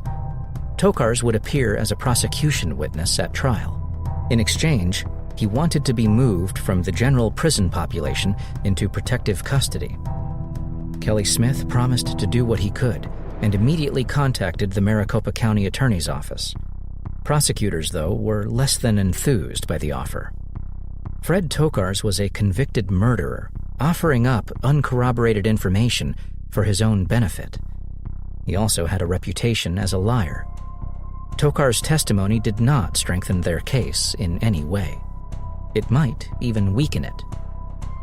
And so, Kathleen Smith's case remained where it had been for over a decade and a half, confined to a dusty file cabinet at the Tempe Police Department. 4 more years would pass before Maricopa County officials would be convinced to charge Robert Ortloff. He eventually went on trial in 2008, 24 years after the murder of Kathleen Smith. But prosecutors still had some major obstacles to overcome. The first of those was Ortloff's alibi, provided for him by his then-girlfriend. Now, the woman came forward and admitted on the stand that Ortloff had asked her to cover for him. Then there was Lisa Steedman's testimony. She had told the police that the man she saw that day had sandy blonde hair. "I was mistaken about that," she now told the jury. "I only saw him for a few seconds, and he was wearing a hoodie." Steedman also contradicted another piece of evidence she'd given all those years ago. Back then, she'd said that the man had stepped in the flower bed as he passed, leaving the imprint of his size 9 sneaker. Now, she retracted and said that the man could not have stepped in the flower bed, given the direction he was running. These retractions removed some significant obstacles to a successful prosecution. However, it was the testimony of Fred Tokars that put the final nail in Ortloff's coffin. Ortloff had revealed details of the murder to Tokars that had not been made public, details that only the killer could have known. He'd said that he had killed Kathleen because he was afraid that she would go to the police and lay charges of fraud against him. He'd been hiding in her apartment when she entered, had crept up behind her, looped a rope around her neck, and tried to strangle her. Kathleen had fought hard for her life, scratching him as they tussled and fell to the floor. He'd then picked up some heavy object and bludgeoned her into submission with it. Then he'd drenched the place with gasoline from a bottle he'd brought with him in his rucksack. He'd struck a match, applied it to an improvised wick, and left, sprinting past a stunned Lisa Steedman. He might well have gotten away with murder had he been able to keep his mouth shut. Now, though, Robert Ortloff's defense was in tatters. The jury took just 5 hours to convict, and Ortloff was subsequently sentenced to life in prison with no possibility of parole. The running man had been run to ground at last. Without a trace. The year was 1987. In Portland, Maine, 23-year-old single mom Annie Tehan was living a quiet life with her 3 kids. Annie was an independent woman, providing for her young family with no assistance from anyone. She wasn't particularly looking for a man in her life, but that year she would find one, a handsome naval petty officer named Michael Pallon. Pallon had breezed into town aboard the USS Brumby out of Charleston, South Carolina. He and Annie were introduced, and she fell hard for him. Soon they were dating, and within just a couple of months, Pallon had moved in with Annie and her kids. That was when things started to go badly wrong. The first tragedy was a fire that broke out while Annie was away, and Michael was alone with the kids. Michael, along with Annie's sons, Jamie and Sean, made it out of the apartment. Annie's 6-month-old daughter, Cheyenne, did not. She perished in the flames. Arson investigators were flummoxed as to the source of the blaze, but couldn't say for certain that it had been deliberately set. Meanwhile, a devastated Annie moved in with her mother, while Michael Pallon moved back to the barracks. Then, there was another fire. This one started in a storage shed at Annie's mother's house, destroying the structure. It was fortunate that it did not spread to the main building, and there could be little doubt that this fire was intentional. A charred cigarette lighter was found among the rubble, one that was embossed with a naval symbol and the words USS Brumby, the same ship that Michael Pallon served on. That raised suspicion, but in the end, the police could not prove that Pallon was involved in starting the fire. In the meantime, Annie was dealing with another crisis. After 2 fires involving the family, the state of Maine decided that her children were at risk and removed them from her custody. Jamie and Sean were placed in foster care. Annie tried desperately to get her kids back. However, when it became clear that the state was not going to budge, she decided to follow Michael Pallon to Charleston, where his ship had now returned. Pallon did nothing to discourage the move and allowed Annie to move into his apartment in the suburb of Goose Creek. It was here that she'd get to know the true character of the man she'd fallen in love with. For starters, Annie learned that Pallon was married and the father of 3 children. His wife, Dawn Breeze, lived with the kids at Pallon's mother's house in Savannah, Georgia, although Pallon assured Annie that they were separated and heading for divorce. Annie wasn't sure that she believed him, but Pallon was a persuasive man and won her over. Then, the abuse started. Annie was battered and beaten, harangued, and verbally abused. Weeks in, and she was ready to quit and return to Maine. Then, with the worst possible timing, she found out that she was pregnant. Her daughter, Jade, was born in October 1989. Back in Maine, Annie still had one solid friend. She and Kathy French were as close as sisters and spoke often on the phone, or at least they did until Pallon started unplugging the phone from its jack and taking it to work with him. Then, about a month after Jade's birth, Kathy received a panic-stricken call from her friend. Annie was desperate, saying that she had to get away. She begged Kathy to come and fetch her, but Kathy was unable to make the trip. Instead, she wired Annie some money for a bus ticket. It was a ticket that would never be used. 2 days later, Annie Tejan vanished without a trace. 3 weeks passed without any word from Annie. Back in Maine, Kathy was getting frantic, calling around to mutual friends, asking if any of them had heard from Annie. Eventually, she called Michael Pallon, who informed her that Annie had walked out on him on November 6th and that he hadn't heard from her since. Convinced he was lying, Annie hung up the phone and called the Charleston Police Department to report her friend missing. She was unprepared for the wall of bureaucracy she'd walk into. The police refused to take her report since she was not a blood relative. Months passed, during which Annie Tejan remained among the missing, with no official inquiry into her whereabouts. The only person looking for her was Kathy French. Kathy, by her own estimation, rang up $16,000 in phone bills, trying to track down her friend. She was making very little headway until she obtained the number of Michael Pallon's mother.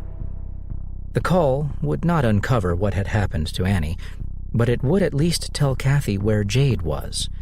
The baby was in the care of her paternal grandmother. That was when Kathy knew that her friend was dead. Annie would never have left without her child. And yet, the Berkeley County Sheriff's Department appeared to have little interest in opening an investigation into Annie Tejan's disappearance. It would be 3.5 years before they eventually started looking into the matter. Given the time that had lapsed, it was unsurprising that the inquiry soon ran into trouble. 6 months in, and it was ready to be consigned to the cold case file. Then, fate took a hand. Agent Jim Grebus of the Naval Criminal Investigative Service, NCIS, was at the sheriff's office when the case was brought to his attention. He immediately agreed to look into it. Michael Pallon was by now stationed at the Pearl Harbor Naval Station in Hawaii, where he'd transferred soon after Annie's disappearance. Grebus sent an agent to question him, but Pallon was less than cooperative, saying that he would not speak without an attorney present. That turned out to be a bad move on his part. It only served to arouse suspicion. Still, Grebus was aware that he had nothing on Pallon. If NCIS was going to link him to Annie Tejan's disappearance, they were going to need evidence, starting with a body. And so, Grebus started looking into missing person cases from around the time Annie went missing. He was looking for a Jane Doe who'd recently given birth, and he soon found one in a large flip book maintained by the police department. It wasn't a photograph, but a composite sketch. It was, nonetheless, a close match to the picture of Annie Tejan that he had in his possession. The details of this Jane Doe's death were horrific. The body had been found along the side of a highway in Jasper County, South Carolina, about 100 miles from Goose Creek. It had been stuffed into a military sea bag, doused with gasoline, and set alight. But that wasn't the worst of it. The worst was the damage that had been inflicted on the woman's head. She had been so badly beaten that her skull was broken into 124 pieces. It had taken a forensic anthropologist over 500 hours to reassemble it. Dental records would confirm the identification.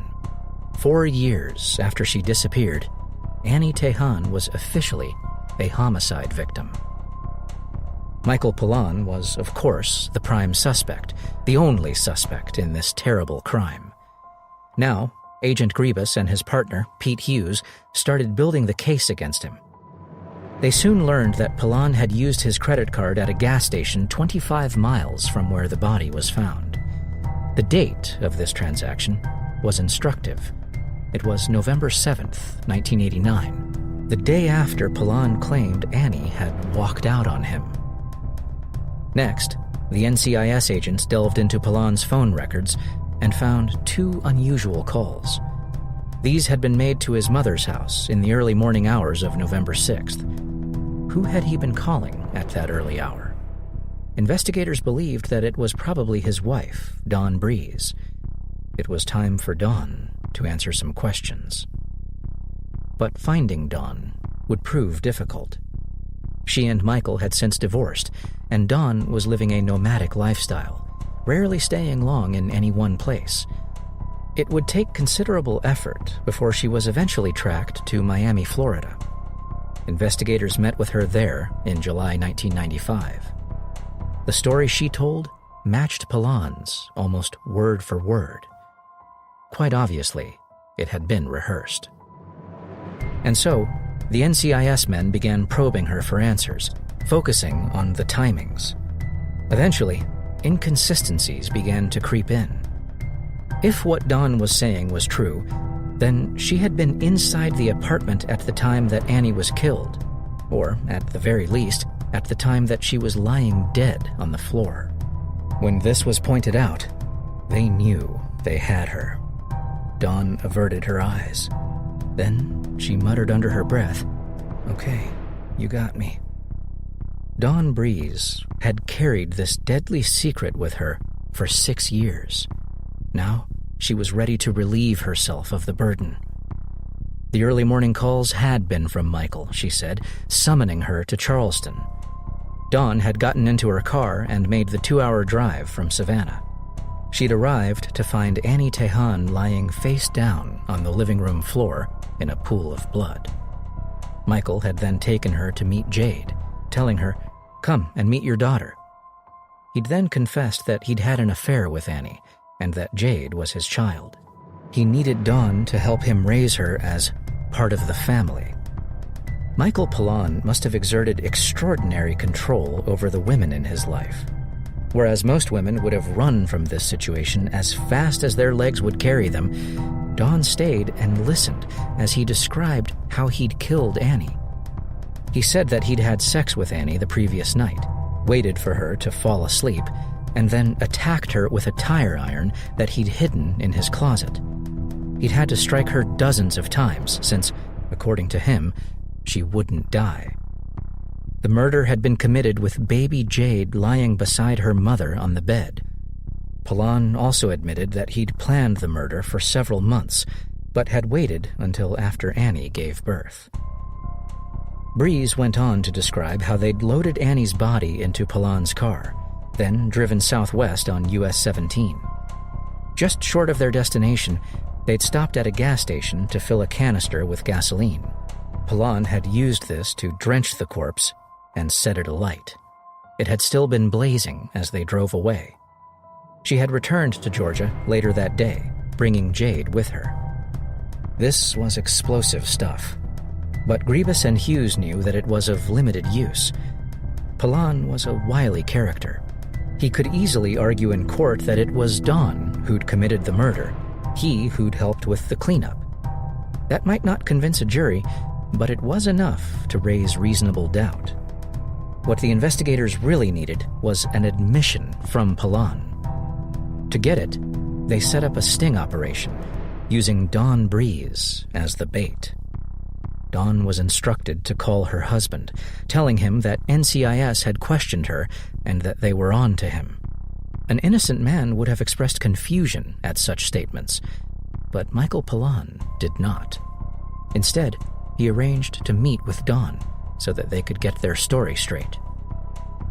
This taped admission would later be backed up by solid forensic evidence. When a CSI team visited Palan's former apartment and tore up the carpet, they found a large stain on the concrete below. When amido black was applied to the stain, it turned purple, indicating the presence of human blood. Dawn Breeze then pointed investigators to the TV stand, saying that it had been spattered with blood when she'd arrived at the apartment back in November 1989. The TV was different, but it was still the same stand. This was shipped back to the crime lab and dismantled, yielding more blood evidence, blood that would be matched to Annie Tejan. Still not satisfied, investigators launched an effort to find the original TV set. Dawn had told them that Palan was a cheapskate and would not have thrown it away. He'd likely have sold it to someone. A 3-month search would eventually yield dividends. The set was found and would give up yet more blood evidence. It was at this point that Gribus and Hughes knew that they had their man. Michael Palan knew it too. After his arrest on October 11th, 1995, he asked for a deal, a guilty plea in exchange for a 30-year jail term. The prosecutor initially said no, insisting that he would be seeking the death penalty. But military law took the matter out of his hands. It would be up to the trial judge to decide, and he accepted the plea.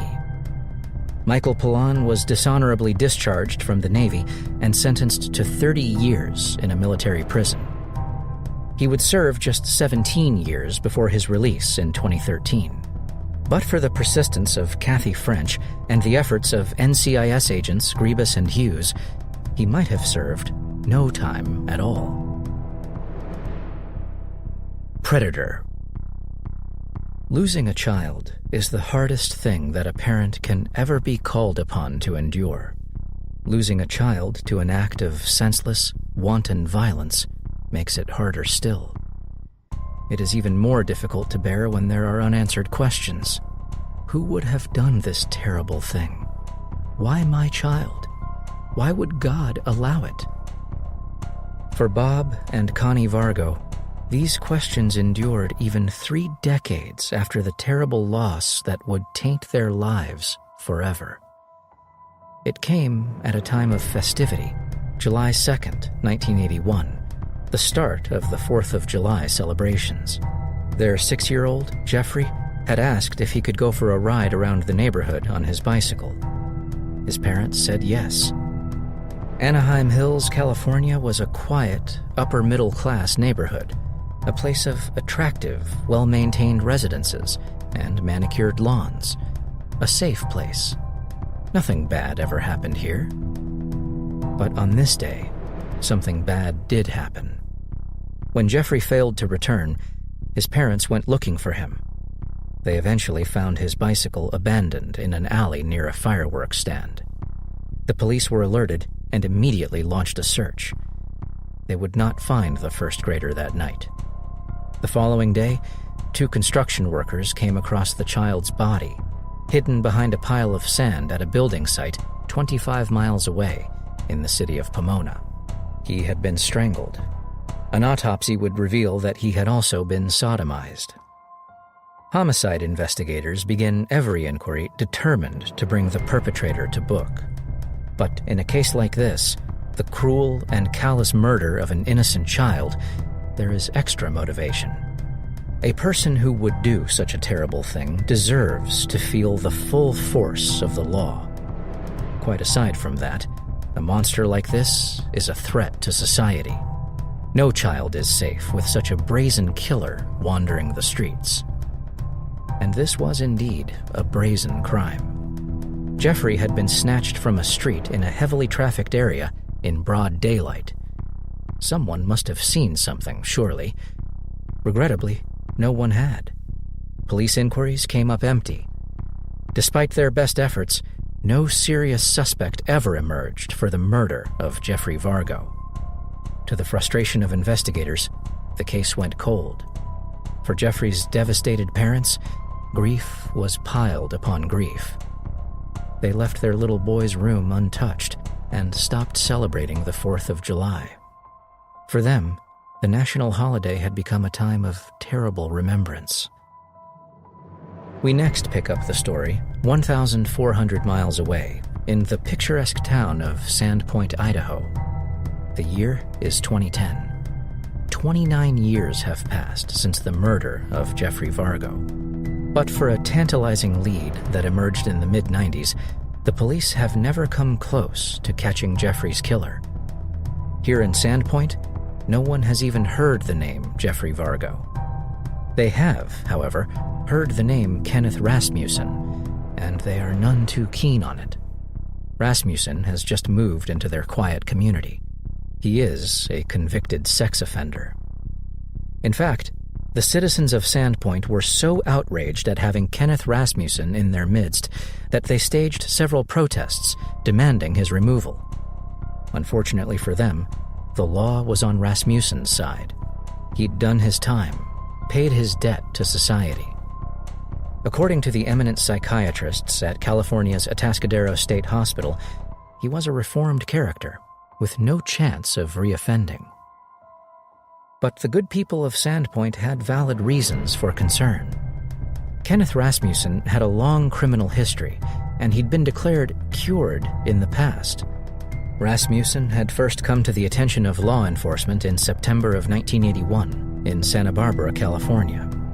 That was when he lured an 11-year-old boy into a gully near Las Positas Road on the pretense of looking for a lost dog. There, the 19-year-old Rasmussen quickly overpowered the child, sodomized him, and forced him to perform oral copulation.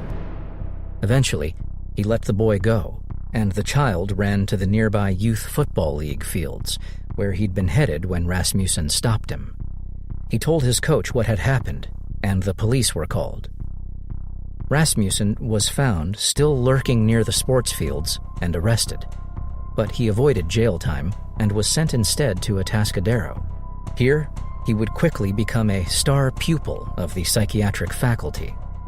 Rasmussen was articulate, cooperative, and willing to participate in both cognitive and medical therapies.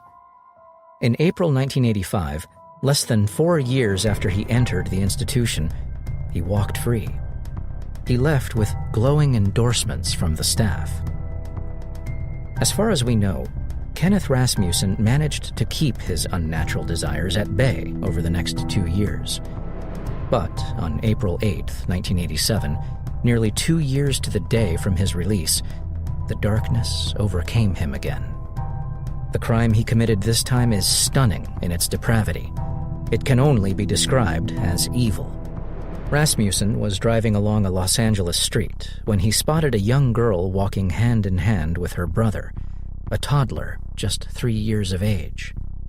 Stopping alongside, he got out, picked up the child, and carried him back to his car. Then, with the little boy's sister screaming on the sidewalk, he drove off. The severely traumatized 3-year-old was found wandering naked in the Agoura foothills the next morning. A medical examination would determine that he had been sodomized. 2 days after this horrific crime, on April 10, 1987, Kenneth Rasmussen walked into a Los Angeles police station in the company of his parents and handed himself in. He was subsequently sentenced to a minimum of 17 years in prison, but was soon transferred into the care of the mental health professionals at Atascadero. Here, a familiar pattern would emerge. Rasmussen impressed the doctors with his willingness to address his problems. He responded well to cognitive behavioral therapy and willingly, even eagerly, medicated with the anti-androgen drug Lupron. This, according to doctors, reduced his sex drive to a level simulating castration. Rasmussen also had the support of his family, and he developed hobbies and intellectual pursuits while incarcerated. Of the nearly 600 patients at Atascadero, he was one of only 6 who had access to all areas of the hospital. When the time came to consider his eligibility for the conditional release program, a panel of mental health professionals voted 8-1 in favor. Rasmussen was set free and was allowed to move to Idaho to live with his parents. The people of Sandpoint knew hardly anything about Kenneth Rasmussen's backstory when his malignant presence was foisted on them in 2010. They knew that he was a sex offender. They did not know that he was a violent pedophile. And no one, bar Rasmussen himself, knew that he was a murderer. That was to change. By 2014, Bob and Connie Vargo had both retired. They were still living in Anaheim, still hoping against hope that their son's killer would one day be caught. They were not alone in that wish. Pomona police detective Jennifer Turpin remained committed to catching the killer. When Bob and Connie's faith waned, she encouraged them not to give up. "Technology has moved on," she told them. "We'll get him in the end." To the Vargos, it felt like praying for a miracle. Then, in 2015, the miracle happened. DNA from the crime scene was submitted to CODIS during a cold case review. It returned a match to convicted pedophile Kenneth Rasmussen. Rasmussen was arrested at his parents' home in Sandpoint in March 2015. The story would feature heavily on news rotation that day and caught the attention of at least one interested observer. Retired LA County Detective Sergeant John Laurie had a cold case of his own, one that had continued to play on his mind even after his career in law enforcement ended. It involved the 1986 slaying of 6-year-old Miguel Antero, a first grader who'd been abducted after getting off a school bus near his home in Agoura Hills. Miguel's body had been found that same day. He'd been sodomized and then knifed to death. Now, as Sergeant Laurie watched the news bulletin regarding the arrest in the Vargo case, he recognized the face in the mugshot that was being shown on screen. Kenneth Rasmussen's name had come up during the inquiry, but there hadn't been enough evidence to link him to the murder. Back then, Laurie did not have DNA technology at his disposal. His next call was to his former colleagues at the LA County Sheriff's Cold Case Unit. He urged them to run their biological samples against Rasmussen's DNA. It was thus that Kenneth Rasmussen was flagged as a 2-time child killer. Kenneth Rasmussen was brought to trial at the Los Angeles County Superior Court in Pomona in February 2010. He entered guilty pleas to 2 counts of first-degree murder and was sentenced to life in prison with no possibility of parole. That sentence will be served in a proper correctional institution, rather than in the cushy surrounds of the Atascadero State Hospital, where he would be free to wander the halls and manipulate his therapists into believing that he is a reformed man. Justice had been delivered to Bob and Connie Vargo at last, and to Gil Antero and Anna of Miguel. It can never assuage the terrible loss they have suffered. Because of your evil acts, the last time we saw our son was to view his scarred and lifeless body lying in a casket with his favorite toys, Bob Vargo told his son's killer during his witness impact statement. There could not have been anyone in the courtroom who did not feel his pain. Well, perhaps one person. A nightmare at Christmas. Ed and Minnie Morin were good folk, honest folk, the kind of people who truly embody the term salt of the earth. The elderly couple, Ed was 83, his wife Minnie, 81, had enjoyed a fruitful life and had settled down to a well-deserved retirement in Chehalis, Washington. There, they enjoyed nothing more than spending time with their family. In December of 1985, the couple extended an invitation to a Yuletide celebration that they were hosting at their house 1 week before Christmas. It was to be a day of joy and togetherness. It would be marked forever after as the darkest day in the lives of the extended Morin clan. The first sign of trouble came when friends and family arrived at the house and found the place deserted.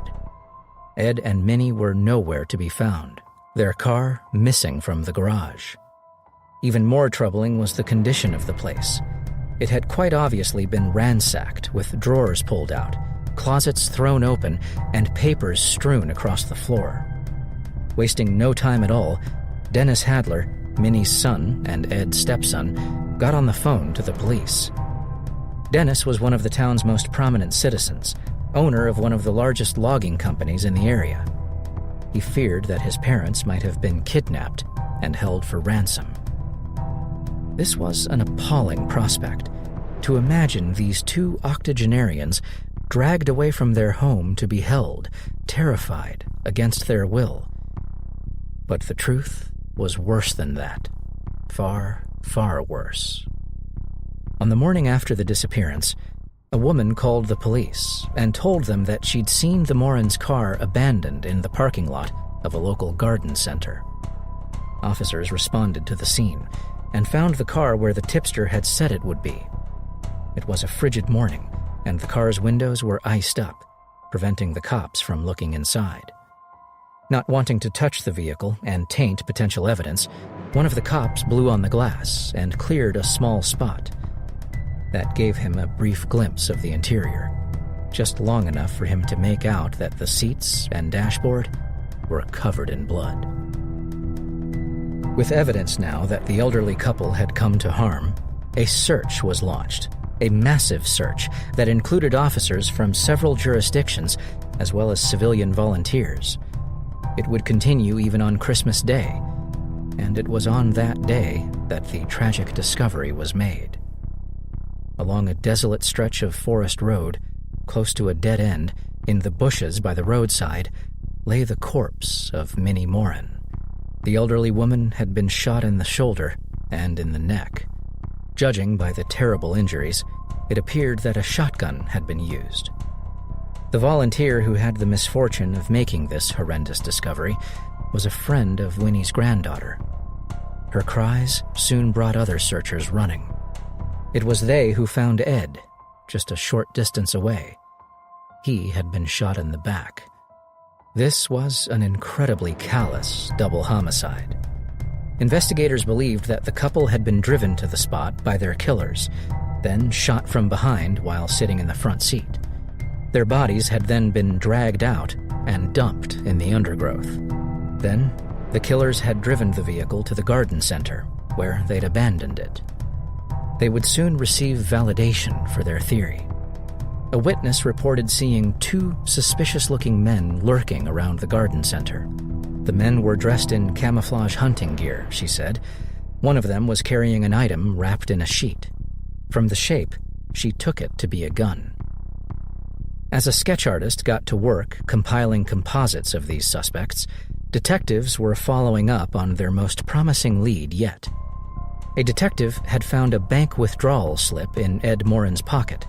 It was for a substantial sum, $8,500 drawn from Ed's account at Sterling Savings and Loan on December 19th, the day he went missing. Questioning staff at the bank, investigators learned that Ed had called the previous evening, wanting to know how much he could withdraw. He'd arrived just after the bank opened the next morning and had seemed agitated that the money wasn't ready for him. He'd gone to wait in his car, and a clerk had then looked out and seen Minnie in the passenger seat and a shadowy figure in the back. This suggested that the abductors had forced Ed to withdraw money for them by threatening to harm Minnie. Ed had done their bidding. In the end, his compliance had saved neither of them. Chehalis, Washington, is a small rural town of barely 7,000 souls. Crime is uncommon here, and violent crime rarer still. That is not to say that Chehalis does not have its share of miscreants. Of particular interest to the police during the early part of the investigation were the Rife brothers, John and Ricky, a pair of troublemakers, petty criminals, and drug addicts. The brothers somewhat resembled the identikits of the suspects, but there was no real evidence against them other than a supposed sighting of them driving Ed's car. In any case, no one would dare speak up against the Rifes. They had most of the town terrorized. Despite the suspicions of local law enforcement, they were never charged. 2 years after the murders, in 1987, the brothers moved to Alaska, and everyone in Chehalis breathed a collective sigh of relief. By then, the Morin murder inquiry was irrevocably stalled. And it would remain so, despite the best efforts of Dennis Hadler. Dennis had made a promise to his mother at her funeral. He'd placed a hand on her casket and sworn that he would find the person who'd done this. Over the years that followed, he'd hire private investigators and put up a substantial reward for information. It was all to no avail. If anyone knew anything, they weren't talking. The deadly secret of the Christmas massacre would remain so for 26 years, until a witness finally summoned the courage to speak out. The witness in question was named Jake Shriver. He was a friend and former high school classmate of Minnie Morin's grandson, Mike Hadler. In 2012, Shriver contacted Mike and said that he needed to talk. There was something that he'd carried on his conscience a long time. It was time to make it known.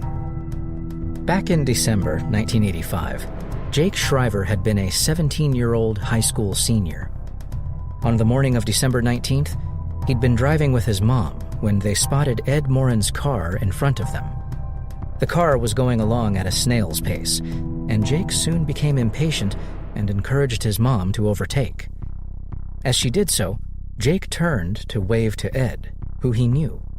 Only Ed wasn't looking in his direction. His eyes were fixed on the road ahead. Jake did see Minnie, though. She was in the passenger seat. He also recognized one of the 2 men who were sitting in the back. Ricky Rife looked directly at him, shooting him a menacing glance. Later, the Rife brothers would visit him at his home. They warned him to keep his mouth shut. "Speak and you're dead," John had warned. "You and your mom." Jake did not doubt for a minute that they'd follow through on that threat. In fact, Jake had been so terrified of the Rife brothers that he had kept their secret even after they quit town. Now, though, he was ready to make a statement to the police. This was an incredibly important piece of eyewitness testimony. Jake Shriver had seen the victims in the company of the main suspects just a short time before they were killed. It was enough for the Chehalis police to finally obtain an arrest warrant. Soon, officers were on their way to Alaska to take the Rife brothers into custody. They found Rick living in a town called King Salmon. John had lived there too, until recently. He died of natural causes just a week before the law finally caught up with him. For Rick Rife, though, there would be no escape. Brought back to Washington to face trial, he vehemently protested his innocence, but the evidence soon began to stack up against him. Jake Shriver's belated bout of courage had encouraged others to come forward. It turns out that there'd been multiple witnesses to the Rife brothers' crime. They'd been seen with Ed and Minnie in the car, at the bank, and at the garden center. They'd also been spotted driving Ed's car after the murders. Their own vehicle had been parked outside Ed and Minnie's house on the night before the murders, and someone had seen it there. Prosecutors reckoned that they'd probably invaded the couple's home believing that there was a large amount of cash on site. When that turned out to be wrong, they'd conjured up their kidnap and extortion plot. From that point on, Ed and Minnie's fates were sealed. They knew the Rife brothers, who'd once worked for their son's logging company. They could not be allowed to live. Rick Rife was found guilty of first-degree murder, kidnapping, and robbery in 2013. He was sentenced to 102 years in prison. 53 years of age and in poor health when sentence was passed, he will likely die behind bars. Dennis Hadler was 84 years old on that day, older than his mother had been when her life was so brutally taken. It had taken 28 years, but Dennis had kept his promise. Justice had finally been done. Breaking the law. Ladysmith, Wisconsin is a small Midwestern town, rural in nature, conservative in outlook, home to just over 3,000 souls. Not much happens here, so when a new Rusk County District Attorney breezed into town in 1978, tongues got wagging pretty quickly. Bob Rogers was a local boy made good.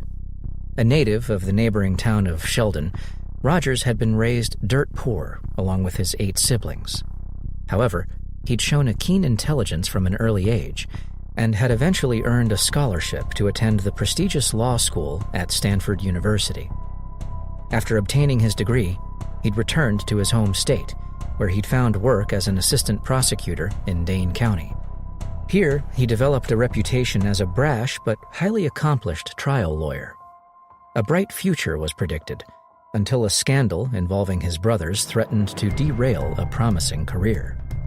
2 of the Rogers boys had been implicated in a theft, and Bob had apparently attempted to sweep the charges under the carpet. Rather than face an inquiry, he resigned. A couple of months later, he ran unopposed for Rusk County District Attorney. He was just 32 years old on the day he took office. The good people of Rusk County did not know a whole lot about the man they had just elected to oversee law and order in their jurisdiction.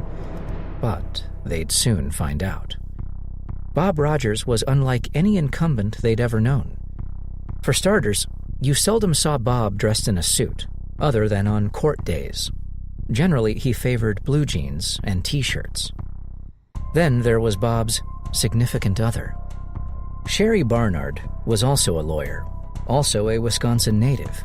She was also dragging 2 kids around from a previous marriage, and it was a cause of much gossip in town that the children were mixed race.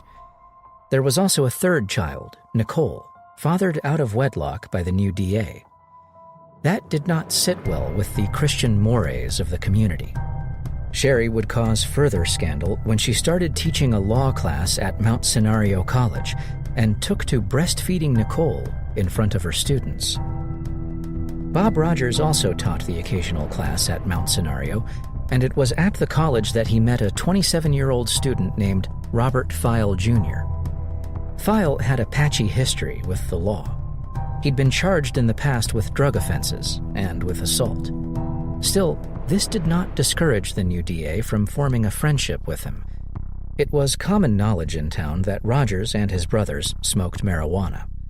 Now, a rumor began doing the rounds that they were dealing drugs out of the large A-frame they all shared.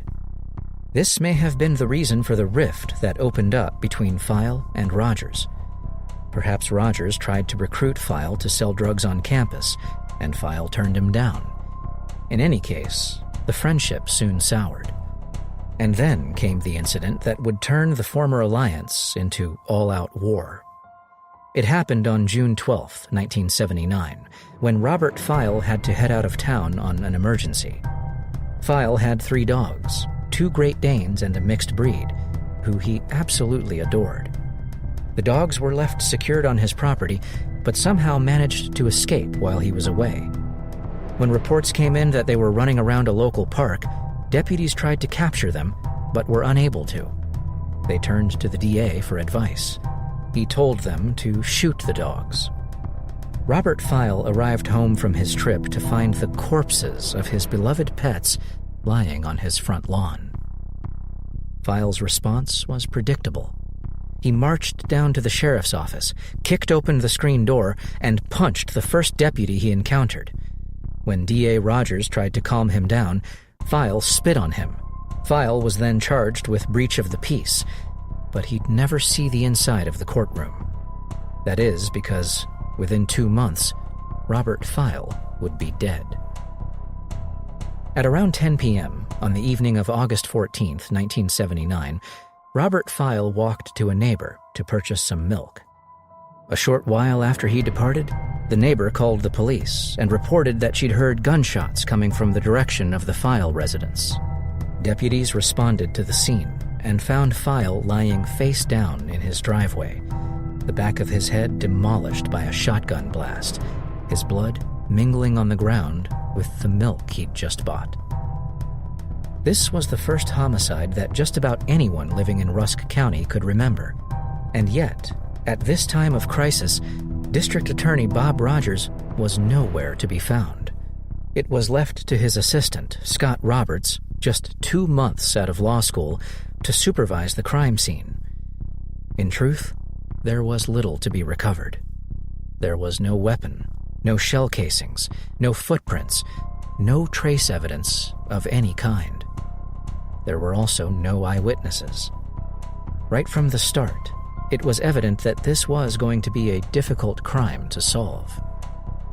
But that did not mean that there weren't whisperings.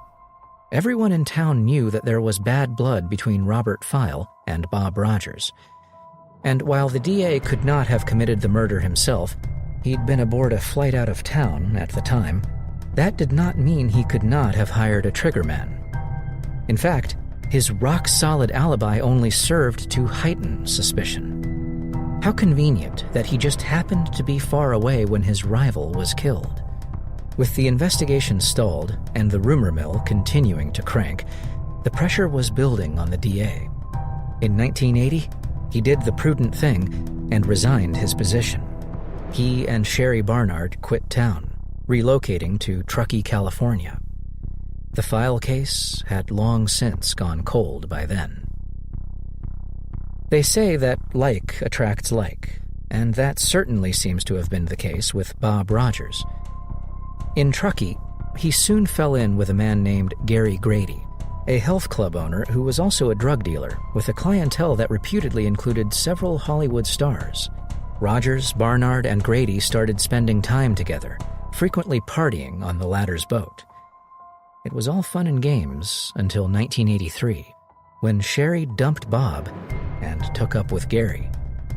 The pair moved to a luxury condo in Novato, but their relationship would be of short duration. Within a year, Sherry had moved out. Then, on October 8, 1984, Gary Grady was dead. Officers responded to a frantic call from Sherry and found him lying on the bed at his home, a bullet hole perforating the left side of his skull. It appeared that he had been shot while he slept, and the police thought they knew who had done it. Bob Rogers had never forgiven Grady for stealing Sherry away from him and had frequently accused his former friend of abusing his daughter, Nicole. A search was immediately launched for Rogers. It was resolved within 24 hours when the lawyer was found aboard his boat at the Berkeley Marina, dead from a self-inflicted bullet wound to the chest. A .380 caliber pistol lay beside him. It was the same gun that had killed Gary Grady. This case was an easy one to close. It was quite clearly a murder-suicide. The murder of Robert File, however, remained unresolved, now 5 years cold with no chance of a resolution. Not everyone was giving up, though. Robert File Sr. kept up the pressure on the Rusk County Sheriff's Office, where the case had now been assigned to Detective Dean Meyer. Despite the lack of progress, Meyer remained convinced that the case could be closed if only he could get someone inside the Rogers clan to talk. Perhaps Bob's death would loosen some tongues. As it turned out, there was a break in the case shortly after former DA Rogers departed this world. A local priest contacted Detective Myers and suggested that he speak to one of his parishioners, a woman named Christine Rogers. Christine was the wife of Bob Rogers' brother, John. The vicar believed that she might know something about the murder. But if Christine Rogers did have information, she wasn't sharing it. She insisted that the priest had misspoken. She knew nothing. That was a stance she would maintain over the next 3 years, until her divorce from John Rogers in 1987. Then, finally, Christine was ready to talk. She told investigators that Bob Rogers and Sherry Barnard had visited her husband on the night that Robert File was shot and killed. John and Bob had gone outside to talk, Christine said, and when John came back inside, He looked serious. Shortly after, he left the house, returning well after midnight. Months later, he'd admitted to her that he'd killed a man that night. This was stunning testimony, although insufficient for a murder conviction unless Meyer could back it up. Would Sherry Barnard corroborate what Christine Rogers had said? There was only one way to find out. Meyer flew out to California to question Sherry. Her response was disappointing, if predictable. She insisted that she knew nothing about Robert File's death. There had never been any bad blood between File and Bob Rogers, she said, certainly not the kind that would lead to murder. And with that, the File investigation was back on ice. It would remain so until 2004, when Robert File Sr. contacted Rusk County District Attorney Kathleen Pakes. 25 years had now passed since the murder, and File was getting desperate. Pakes could feel his pain, but she also knew that she did not have enough for an arrest warrant, let alone a conviction. What Pakes did have was legal smarts. There were other paths to justice.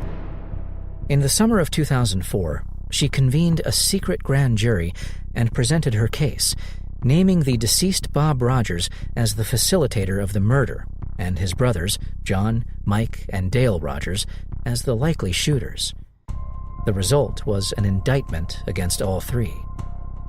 How much did this advance a potential prosecution? Not at all. Pakes' strategy wasn't about that. It was about putting pressure on the brothers, letting them know that she had them in her sights. And it worked. The brothers were soon jockeying for position, trying to strike a deal with prosecutors. John Rogers admitted under interrogation that it was he who had fired the fatal shots. He claimed that his brother Bob had approached him, saying that File had threatened to kill him, and that he was in fear for his life. John had then agreed to carry out the hit. He'd driven to File's house that same night, armed with a shotgun. His brothers, Mike and Dale, had accompanied him, but John had dropped them off in the woods, a short distance away. He'd continued on alone to the File residence. According to Rogers, he'd encountered File walking up his driveway. He'd pulled alongside and asked if he was Robert File. When File confirmed that he was, Rogers picked up the shotgun and fired, hitting his victim in the head. He then drove away, picked up his brothers, and fled the scene. "I didn't want him to kill my brother," a teary-eyed Rogers told detectives. "It shouldn't have happened. He never did anything to me." Harry John Rogers was indicted for first-degree murder in 2005. He entered a plea of no contest and was sentenced to life in prison. Dale Rogers was convicted of soliciting second-degree murder and served 461 days before his release in May 2006. Charges against Mike Rogers were dropped in exchange for his testimony. Of course, the man who had set the deadly plot in motion could not be charged. Bob Rogers had been dead for over a decade. But there was still Sherry Barnard, and the Rogers brothers were determined that she would not walk away unscathed. According to the brothers, it was Sherry who had been the driving force behind the murder plot, not Bob. In fact, Sherry had told Bob that if he did not have File taken out, she'd find someone else to do the job. These are strong words, serious allegations. But they were not allegations that could be backed up with evidence. Sherry Barnard has never been charged with any offense related to the murder of Robert File. Some, including Detective Dean Meyer, believe she should have been. Run. Allison Parrott was brimming with pride, and justifiably so. The 11-year-old from Toronto had just been selected to compete in an international track meet in Plainfield, New Jersey. An avid runner since the age of 8, Allison had put in countless hours of training. Now, finally, she had her reward. She would be representing the state of Ontario at 800, 1,500, and 3,000 meters. But Allison's athletic prowess wasn't the only string she had to her bow. This was an exceptional child, wise beyond her years, academically gifted, a smart, determined girl. A student at a French immersion school, she had already skipped a year ahead. At just 11 years of age, she was mature and responsible enough to take on babysitting jobs in her affluent, midtown neighborhood. She also rode the subway on her own, to school and to athletic practice. Her parents had no qualms about allowing her to do so. Toronto is one of the world's safest big cities, and Allison had recently attended a seminar on how to avoid danger. She knew not to talk to strangers. Just before 11 o'clock, on the morning of July 25th, 1986, Allison's mom, Leslie, received a call at the downtown office where she worked as a vice president for the J. Walter Thompson advertising agency. Allison was on the line, and she was excited. She'd just been contacted by a photographer working for a well-known sports magazine. A photo shoot had been arranged for members of the team traveling to New Jersey. It was scheduled for early afternoon at the University of Toronto's Varsity Stadium. Could she go? Leslie, of course, said yes. This was a big moment in her daughter's athletic career.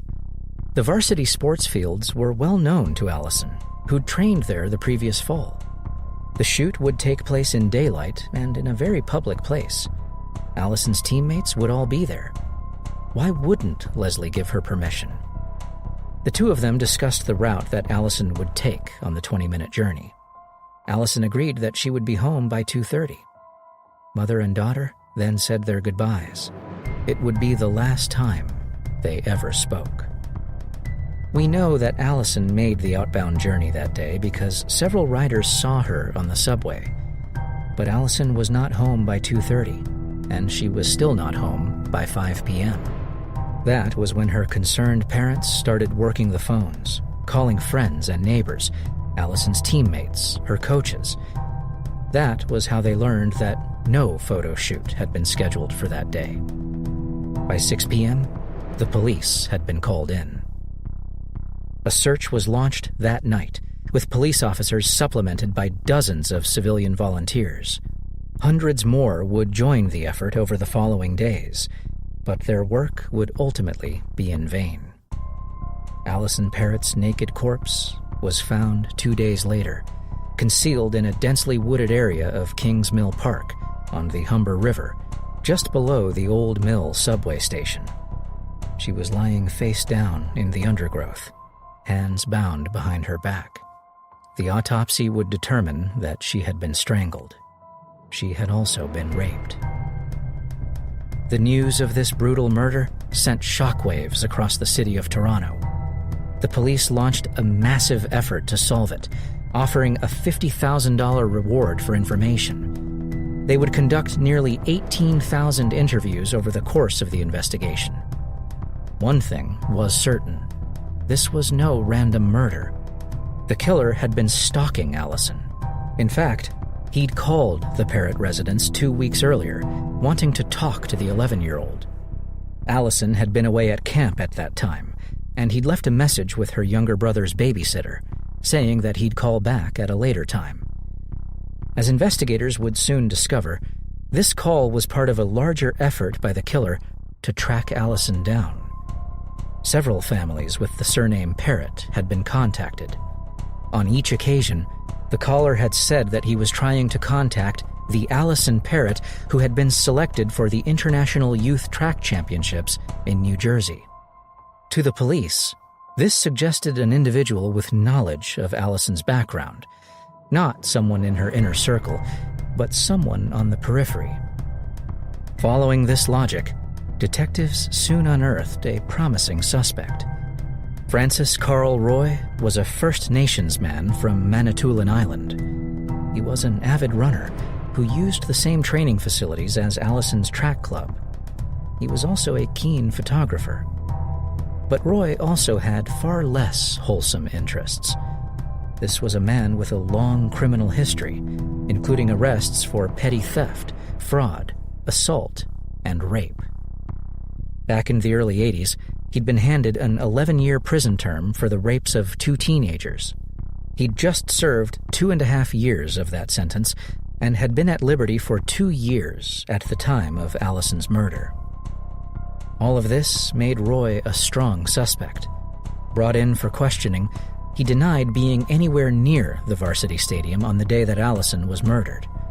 According to him, he'd gone for a run that afternoon and had met up with a friend for a drink thereafter. That, as it turned out, was only part of the story. Investigators soon learned that Roy had walked into a Toronto police station on the evening of July 27th and confessed to assaulting a 20-year-old woman at his apartment 2 days earlier. He'd been arrested and had remained in the lockup for 5 weeks before appearing before a magistrate and pleading guilty. His sentence was a $200 fine plus time served. Now, detectives wondered if Roy's surrender had been a deliberate ploy, part of a plan to remove himself from circulation while the Parrott investigation was at its hottest. It was an interesting theory, but one unsupported by evidence. No one had seen Roy near the crime scene, and there was no forensic evidence linking him to Allison. The police did have a sample of the perpetrator's sperm, which had been retrieved during the autopsy. Without DNA technology, though, there was no way to prove that it was from Roy. The convicted rapist was allowed to leave and soon traveled across the country to Vancouver. There, his name would crop up in connection with a series of prostitute murders. Again, there was no forensic evidence tying him to the crimes. The Allison Parrott case, meanwhile, had gone cold. Back in 1986, Detective Steve Irwin had been part of the Toronto Police Service's Allison Parrott Task Force. With just 4 years' experience as a homicide investigator at the time, he'd been the most junior member of the team. 10 years on, and Irwin had attained the rank of inspector. He'd been deeply involved in the capture of Canada's most infamous serial killer, Paul Bernardo. Bernardo was ultimately convicted of 3 murders, but he was also linked by DNA to a series of rapes committed by a man hitherto known only as the Scarborough Rapist. The success of DNA profiling in that case prompted Irwin to begin looking at other unsolved crimes that might be resolved by this method. One of those was the murder of Allison Parrott. With biological material from the perpetrator logged into evidence, the Parrott case was a prime candidate for cold case review. The sperm sample was sent to the lab where a DNA profile was extracted. That, unfortunately, did not find a match on VICLAS, the Violent Crime Linkage Analysis System. All was not lost, however. There was still the prime suspect from the original inquiry. Francis Carl Roy had since returned to Toronto, so it was easy for the police to track him down and put a tail on him. They were looking to retrieve any object that might contain his DNA, and the chain-smoking Roy made it easy for them. Several cigarette butts were collected, giving up a DNA profile that matched the semen from the crime scene. Francis Roy was arrested on July 31st, 1996, just over a decade after Allison's murder. Many killers, when confronted with indisputable evidence of their guilt, break down and confess. Francis Roy was not one of them. He offered a bizarre and macabre explanation of how his DNA might have ended up on the dead girl's body. According to Roy, he'd been jogging in Kingsmill Park on July 25, 1986, when he stopped to urinate and spotted a young girl's body hidden in the bushes. He was aroused by the naked corpse and decided to violate it with his finger. Roy claimed that he had masturbated earlier that day, and that explained how sperm cells might have been transferred from his hands to the victim. Roy was still trotting out this repellent story when the matter came to trial in March 1999. But as outlandish as his explanation was, there was always a chance that it might work. That chance was made even more likely when the judge refused to allow testimony relating to the defendant's previous rape convictions. The prosecution had hoped to introduce this evidence in order to establish a pattern of behavior, Roy had a well-worked MO. He exclusively targeted teenagers and young girls, and always used the ruse of a photo shoot to gain their compliance. This, of course, was exactly how he'd lured Allison, but the jurors would never get to hear of it. It took them an excruciating 6 days to reach their verdict. On April 13, 1999, they found Francis Carl Roy guilty as charged. First-degree murder carries a mandatory life sentence in Canada, with no possibility of parole for 25 years. That makes Francis Roy eligible in 2025, by which time he will be 68 years old. Even at that age, a habitual offender like Roy remains a danger to society, making it unlikely that he will walk free at the first time of asking. Allison Parrott, the girl who loved to run, would have been in her mid-40s by now. Who knows what the intervening years might have held?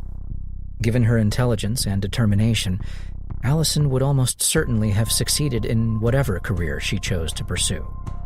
Given her talent on the track, it is not inconceivable that she might have represented Canada at the Olympics. If only. Family secrets. Betty Gladden was missing, and that was a real mystery. According to her husband, John David Smith III, Betty had departed their home in West Windsor, New Jersey, leaving him a note that read, "Feed the fish. I'll be back in a few days." That was on October 4th, 1991, and John hadn't heard from her since. He believed that his wife had deserted him. Only that didn't ring true to Betty's family. They knew that the marriage was troubled and that Betty was ready to call it quits just a year in, but it would have been impractical for her to leave at this time. Betty had only recently undergone hip surgery and was immobile, bedridden, and in a lot of pain. Why would she choose this, of all times, to leave her husband? And so, Betty's family, her sister, Sherry Davis, and her daughter, Deanna Weiss, started doing some digging. Soon, they would make a startling discovery. John Smith had been married before, and his first wife, Janice, had also vanished without a trace. Smith had married Janice Hartman in 1970, when they were both 19 and fresh out of high school. The couple settled down to life in Doylestown, Ohio, where Janice would soon learn the nature of the man she'd wed. John was domineering and forceful, and he had a vicious temper. Annoy him, and you were likely to get the sharp end of his tongue and the blunt end of his fists. Janice put up with this for 4 years before filing for divorce in 1974. A few days after completing the paperwork, she disappeared. Smith claimed she'd walked out on him. No one had seen or heard from her since. Sherry Davis and Deanna Weiss would uncover these details after they tracked down Janice's brother, Gary Hartman. The three of them then put their heads together and decided to take their suspicions to the police. They believed that both Janice and Betty had been murdered and that John Smith was responsible. To their surprise, they learned that law enforcement held the same belief and that they already had Smith on their radar as a murder suspect. The problem lay in proving it. With no evidence, no body, no proof of wrongdoing, the case was impossible to make. To the frustration of the families, the investigation stalled. In truth, it had never truly gotten off the ground. Over the years that followed, John Smith took to wandering, living in several states before showing up in Escondido, California in 1998. Here, he started dating a divorcee named Diane Bertolon. Diane wasn't looking for a serious relationship, but she soon found herself falling for the sweet, sensitive, and slightly awkward John. He told her that he'd been married twice before, that his first wife had walked out on him, and that his second had died of cancer. Both events had left him devastated. For Diane, the heartbreak that John had suffered only made him more appealing. Within 3 months of their first date, they were exchanging wedding vows. That was in September 1998. Janice Hartman had now been missing for 24 years. Betty Gladden had last been seen alive in 1991. 7 years had passed since anyone had heard from her. The women's families were left frustrated and angry, believing that they had been denied justice, that the murders of their loved ones had gone unpunished. Then, in 1999, came a sensational break in the case. That was when a man named Michael Smith contacted the authorities in Ohio to unburden his soul of a family secret. Michael was the brother of John Smith, and he had a bizarre tale to tell. Back in 1974, shortly after Janice Hartman's disappearance, John had shown up at their grandfather's house, hauling a narrow plywood box about 4 feet in length in the bed of his pickup. He'd said that the box contained some of Janice's belongings and asked if he could store it in the garage. After being given permission to do so, he'd unloaded the box and driven away. The box would remain in storage for the next 5 years, but in 1979, Michael Smith's grandfather called him and asked him to dispose of it. John had since moved to Indiana, so the chances of him ever retrieving the box were minimal. Michael had done as his grandfather asked. He'd arrived at the residence and levered the box open. An unpleasant, musty smell escaped it as the lid was removed. Michael peered inside. Instantly, he dropped the crowbar onto the concrete floor of the garage and staggered back. The box contained a body. Despite the advanced decomposition, he recognized the corpse by its rainbow-colored hair. It was Janice Hartman, his former sister-in-law. Her legs had been amputated at the knees to fit into the makeshift coffin. According to Michael, he'd called his grandfather in to view the body. He'd then suggested that they call the police, but his grandfather had become angry with him and slapped his face, saying that you should never betray family. His grandfather then phoned John in Indiana and told him to come and clean up his mess. John had made the 3-hour drive that same day. He'd driven away with the box. Michael did not know what became of Janice's remains. Michael Smith had held on to this terrible secret for 20 years, drowning his guilt in the bottle during that time. Now, the secret was out, and investigators set about trying to find the box and its tragic human contents. The first step was to contact all sheriff's departments and coroner's offices across Ohio and Indiana. Did any of them have a Jane Doe found in a box with legs amputated below the knees? It was a long shot, but long shots sometimes pay off, and in this case, it did. Deputy Sheriff Jerry Berman in Kentland, Indiana, remembered just such a case. The remains had been found back in 1980, buried in a cornfield along a remote stretch of road. The authorities had been unable to identify the victim at the time, and she was eventually buried as a Jane Doe in Morocco, Indiana.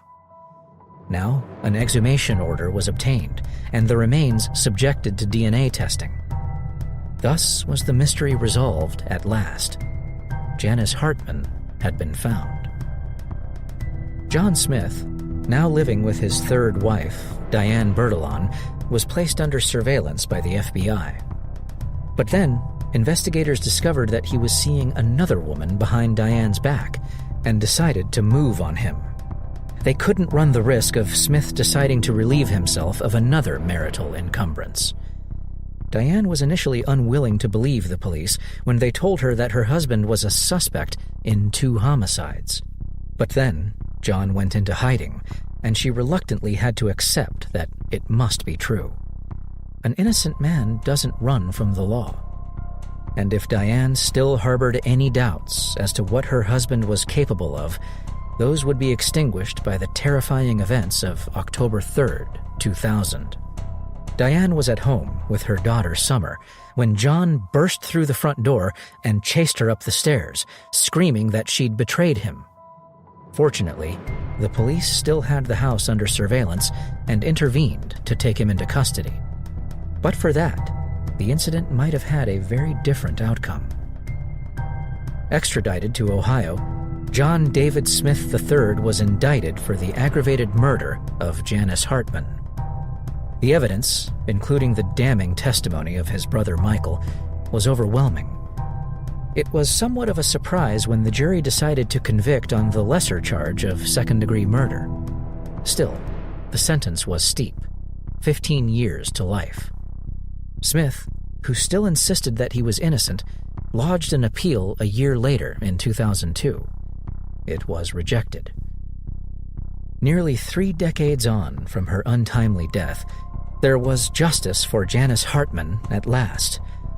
But what of Betty Gladden, the second Mrs. Smith? Where was her justice? Given the near-identical nature of her disappearance, it seemed evident that she too had been killed by John Smith. But the police have yet to recover her remains, making a prosecution difficult. It would take until November 2019 before New Jersey prosecutors were ready to bring charges. Smith currently awaits trial. In the meantime, he has been turned down for parole and remains behind bars. John David Smith bears all the hallmarks of a specific subgenre of serial killer, commonly referred to as the Bluebeard killer. This particular flavor of psycho typically targets spouses or female romantic partners, sometimes for financial gain, sometimes as a means of exerting control. But is John Smith a serial killer? Does he meet the FBI criteria of 3 or more victims? The answer to that question is probably yes.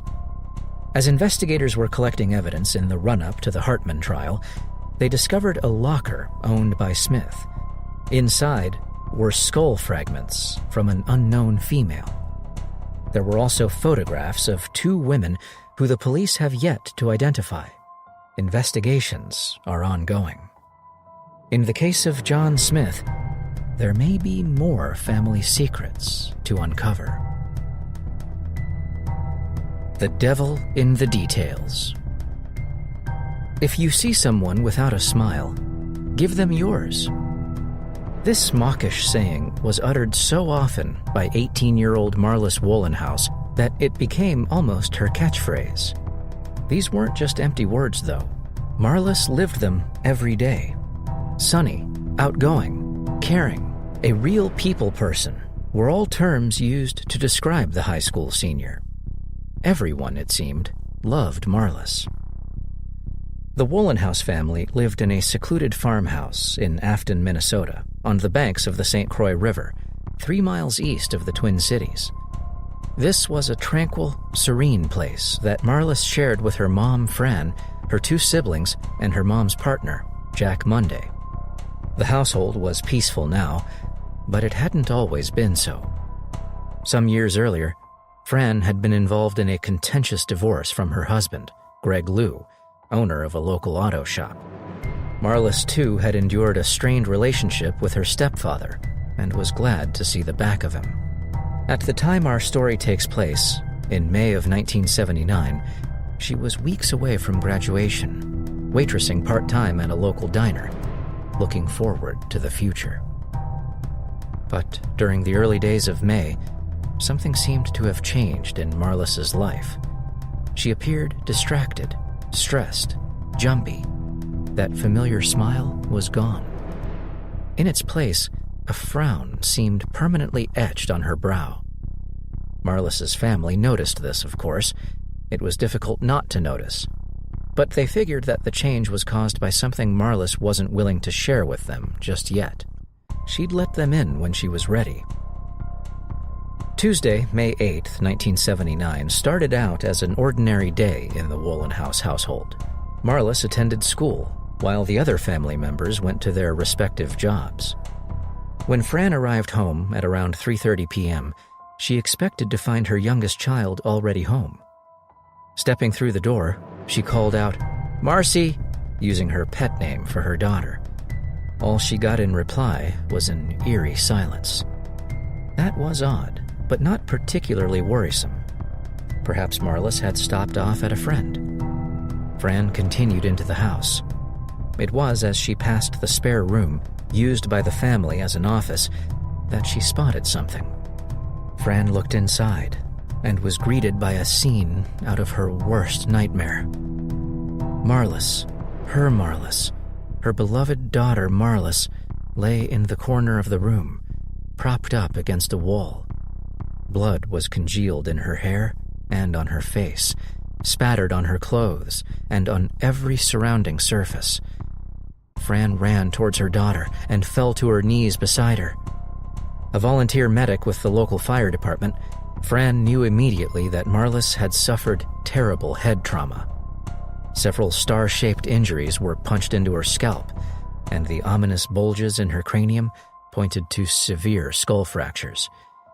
Yet, against all odds, Marlis was still breathing. Fran ran for the phone and dialed the emergency services. An ambulance was on the scene within minutes. Marlis was taken to St. Paul Ramsey Hospital, where she was wheeled directly into surgery. There, surgeons did what they could to repair the horrific damage she'd suffered. Blunt force trauma had caused severe brain injury, and there was significant blood loss. That she survived the surgery was a minor miracle in itself. Still, the prognosis for her recovery was not good. Marlis was in a deep coma, effectively brain dead. Doctors did not believe that she would ever recover.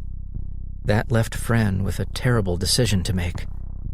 On Thursday, May 11th, Marley's life support system was turned off. Yet, even in death, her spirit of caring continued.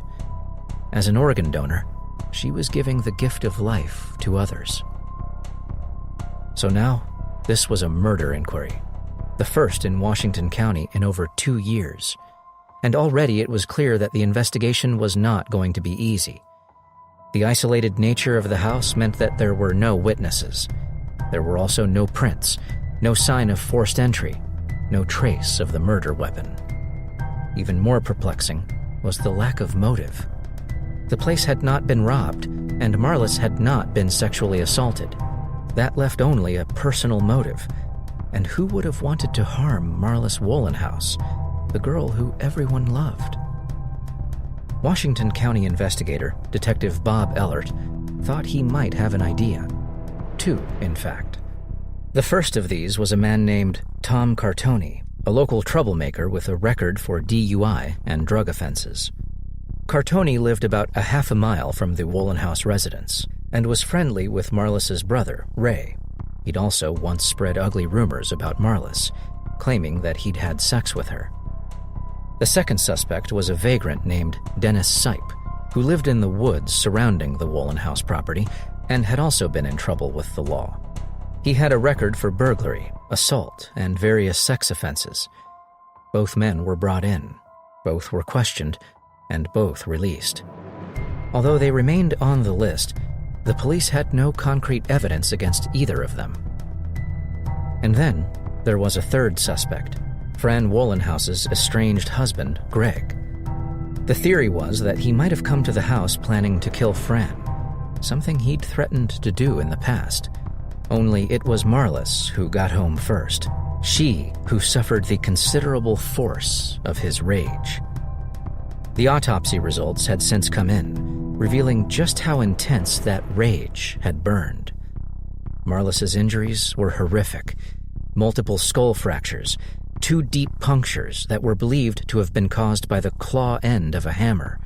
Her finger bones snapped like kindling as she tried to ward off the blows. This was a killer with a lot of anger, and Greg Liu fit the bill. The problem was that Liu had an alibi. At the time that his stepdaughter was being bludgeoned to death, he was on a flight from Chicago. That meant he could not have committed the murder himself, but it did not clear him. In his dealings in the auto trade, Liu had made connections with some shady characters. He could easily have paid someone to do the job. For now, though, he was free to go. 2.5 years went by without significant progress in the case. Despite the best efforts of detectives, despite the pressure being applied by Fran Wohlenhaus, the investigation was in trouble. Then, in December 1981, an unexpected break. An inmate at Sherburne County Prison had just confessed to 5 murders, and one of them was the murder of Marlis Wohlenhaus. The suspect's name was Joseph Turri. Turri's confession was dictated to his cellmate and later handed to the prison authorities. However, just as Washington County officials were beginning to believe that they might have cracked their case, Turri retracted. He now claimed that his confession had been a ruse, aimed at faking insanity and being shipped off to a mental hospital. It was impossible for him to have killed Marlis, he said, since he was working a shift at the Ford plant in St. Paul at the time. Detectives looked into this alibi, of course. It checked out. And with that, the Marlis Wohlenhaus investigation was back on ice. It would remain so until December 1996, when the Minnesota Bureau of Criminal Apprehension got involved and the Wohlenhaus case file ended up on the desk of Agent Everett Doolittle. Looking through the evidence, Doolittle was initially drawn to the same suspects that the original investigators had identified: Cartoni, Sipe, and Liu. Then, the BCA agent came across the confession that Joseph Turri had made. This had long since been discounted. Turri, after all, had an unbreakable alibi. But did he? When investigators contacted the personnel department at Ford to re-examine that alibi, they stumbled on a stunning detail. Joseph Turri was not the only one of his family who'd been employed at the plant back in 1978. His father had also worked there, and it was Joseph Sr. who'd been working that shift on May 8, 1979. Joseph Jr. had been absent that day. His alibi was blown. This was a significant break, elevating Turri right back to the top of the suspect list. But his confession alone would not make the case. The police would have to corroborate the claims that he'd made. And so, Doolittle took to the airwaves, putting Fran Wohlenhaus in front of the cameras in a public appeal for information. His hope was that the mother's heartfelt appeal would encourage witnesses to speak up. And it worked. After the show was broadcast, several victims came forward to name Turri as the man who'd raped and brutalized them. Almost all of these victims were waitresses, just like Marlis, and the MO in the cases was startlingly similar. Turri had made advances that had been spurned. He'd then responded with violence, raping dozens of victims and killing at least one, 19-year-old Diane Edwards. The lead investigator on the Edwards case also got in touch with Doolittle and told him that Turri had admitted to him that he'd killed Marlis. The detective had passed on this information to Washington County investigators, but they had ignored it since Turri had already been cleared by an alibi. Then there were Turri's former cellmates. Like most psychopaths, Turri just could not resist boasting about his evil deeds. Over the years, he'd talked to several inmates about the Wohlenhaus murder, revealing details that only the killer would have known. He'd also spoken about 4 other murders: the 1978 slaughter of single mom Alice Hewling and 3 of her children, aged between 12 and 16. This confirmed what investigators already suspected about Joseph Turri Jr., that he was a serial killer. But how had this monster insinuated himself into the life of Marlis Wohlenhaus? The answer lay in Marlis's after-school job at the diner. Marlis had been a popular waitress there, her infectious joyfulness rubbing off on staff and customers alike. Unfortunately, that spirit had attracted the unwanted attention of a psychopath. Joseph Turri had started hanging out at the diner in early May. Almost immediately, he'd started hitting on Marlis, trying to persuade her to go for a ride on his motorcycle. At first, she'd tried to politely put him off. Then, as his approaches became more persistent and more aggressive, she'd threatened to report him to the manager. In doing so, she'd all but sealed her fate. Men with egos as fragile as that of Joe Turri do not take rejection well. Now we know what was behind Marlis's change of demeanor in the days before her death. She was being harassed and terrorized by a very dangerous man. It seems likely that Turi followed Marlis home to learn where she lived. On the day of the murder, he probably got in through the unlocked front door and was lying in wait when Marlis entered the house. Turi was armed with a claw hammer. Marlis, unarmed and all alone, never stood a chance. Joseph Turi Jr. was arrested in an interview room at Stillwater Prison in December 1996. He was brought to trial in October 1998, more than 19 years after the death of Marlis Wohlenhaus. Found guilty of first-degree murder, he was sentenced to an additional life term. Turi will be eligible for parole in 2110, a date he will never see. He has 6 known murder victims. Given the nature of the man, there are likely to be more. Prime suspect. On the frigid morning of Monday, January 12, 1998, a phone jangled into life at the police department in the small town of East Hampton, Connecticut. There was a woman on the line reporting that a car had been left unattended outside the coin-operated laundromat at 82 Main Street. According to the caller, the car had been there since 9 p.m. the previous evening, its engine running all that time. There was a little dog inside the vehicle. Her primary concern was for the animal. Officers who responded to the scene found the blue, older model Toyota Corolla exactly as the caller had described it, its engine running, the dog inside. They then began a search of the area, trying to locate the owner. The registration indicated that the car belonged to 60-year-old Gertrude Okenkowski, but the search came up empty. Gertrude's clothes were inside the laundromat, neatly folded in a laundry basket. Of Gertrude, however, there was no trace. And so the police contacted Gertrude's family. They too were perplexed and more than a little concerned. Gertrude, known as Trudy to everyone in her circle, was a divorced mother of 2 adult daughters. She lived in a 1-bedroom apartment in town with her dog Muffin, the same dog that had been found in her car. Trudy was devoted to that dog and would never have abandoned him, her family said. Something was seriously wrong here. The search for Trudy Okenkowski would continue throughout the day. It would be tragically resolved later that afternoon when a school bus was driving along Tarsia Road in a heavily wooded area on the outskirts of town. One of the students was looking out of the window when she spotted something in a stream. She immediately called out to the driver, saying that there was a body down there. Trudy Okenkowski had been found. Trudy Okenkowski, a home care nursing assistant known for her compassionate nature, had met an ugly end. The body was naked, save for a sweatshirt and a bra that had been pulled up over her breasts. The condition of the corpse suggested sexual assault as a motive. Angry, purple bruises on the neck suggested manual strangulation as the mode of murder. The body was lying half submerged, which meant that vital forensic evidence had been washed away. However, the police were able to retrieve some clues from the scene. A strip of duct tape was still attached to the victim's wrist, and there was another piece of the same tape lying on the ground. Trudy was wearing one earring, while the other was missing. There was a contact lens in one of her eyes, but not in the other.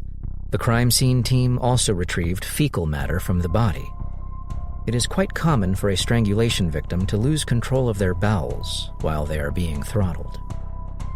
What was also clear to investigators was that the victim had not been killed where she was found. Drag marks suggested that she'd been driven to the location and pulled down an embankment to the water. By whom? That was a question for the East Hampton Police to answer. They would have the support and resources of the Connecticut State Police to help them in tracking down their killer. And they'd soon have a strong suspect on their radar. His name was Gerald Brian Tuttle, and he worked as a handyman at the 4-story apartment block that sat above the laundromat. Tuttle was first brought to the attention of investigators by the proprietor of a local pizzeria. The restaurant was directly across from the laundromat, and Tuttle was a regular. He'd been there on the night of January 12th and had been in an odd mood, according to the owner. He was considerably inebriated and appeared depressed and weepy-eyed, complaining about everything that was wrong in his life. He'd left after consuming several beers, crossing the street and walking towards 82 Main Street, where he had an apartment. Looking into Gerald Tuttle's background, detectives discovered that he was a man with a record. He'd served time for sexual assault and had been a suspect in a separate rape and sodomy case. He also had a long history of drug and alcohol abuse. Brought in for questioning, he immediately aroused suspicion with his demeanor and appearance. He appeared nervous, and he had fresh scratches across his forehead and on the bridge of his nose. But Tuttle denied harming Trudy Okenkowski or even knowing her. According to him, he'd spent the day working on renovations that were being carried out at the apartment building. He'd then met with some friends for drinks. Later, he'd stopped off at Main Street Pizza, where he'd had a few more beers before crossing the road to his apartment. He'd gone straight to bed and had slept through until the next morning. Tuttle was then asked if he owned a vehicle or had access to one. He said no, adding that his license was currently suspended. Asked about the scratches on his face, he said that they were injuries he'd sustained at work. At this point, he was allowed to leave. As investigators were about to learn, though, just about everything that Gerald Tuttle had told them was a lie. He had not worked on that Sunday. He'd spent the day drinking with his buddies at the nearby Heidelberg pub. He did have access to a vehicle, a Volvo 740 owned by his former girlfriend, Denise Brookman. And perhaps most importantly, he did know Trudy Okenkowski. Several people had seen him talking to her at the laundromat on the night that she was killed. With Tuttle now firmly ensconced as their prime suspect, the police obtained a search warrant for his apartment, which they believed might be the primary crime scene. The results, however, were disappointing. Nothing was found to link Tuttle to the murder, and there was no evidence to suggest that Trudy Okenkowski had ever been inside the unit. This was incredibly frustrating for investigators. The circumstantial case against Tuttle seemed so solid, and yet they did not have a shred of forensic evidence against him. Then, out of the blue, the cops caught a break. Gerald Tuttle's cousin called in a tip, saying that Tuttle had asked him to move a vehicle to a remote property that he owned. Tuttle seemed so desperate to get the vehicle out of town that his cousin became suspicious. Knowing Tuttle's background and aware of the ongoing murder inquiry, he began to wonder whether this might be relevant to the case. And of course, it was. The car that Tuttle wanted to move was the green Volvo 740 belonging to his ex, the same vehicle he'd been driving around the time that Trudy Okenkowski was killed. Investigators quickly contacted the vehicle's owner, Denise Brookman, and asked for permission to search it. Brookman said yes, and the search would yield some interesting clues, including fibers, wood chips, and a smear of fecal matter on the passenger seat.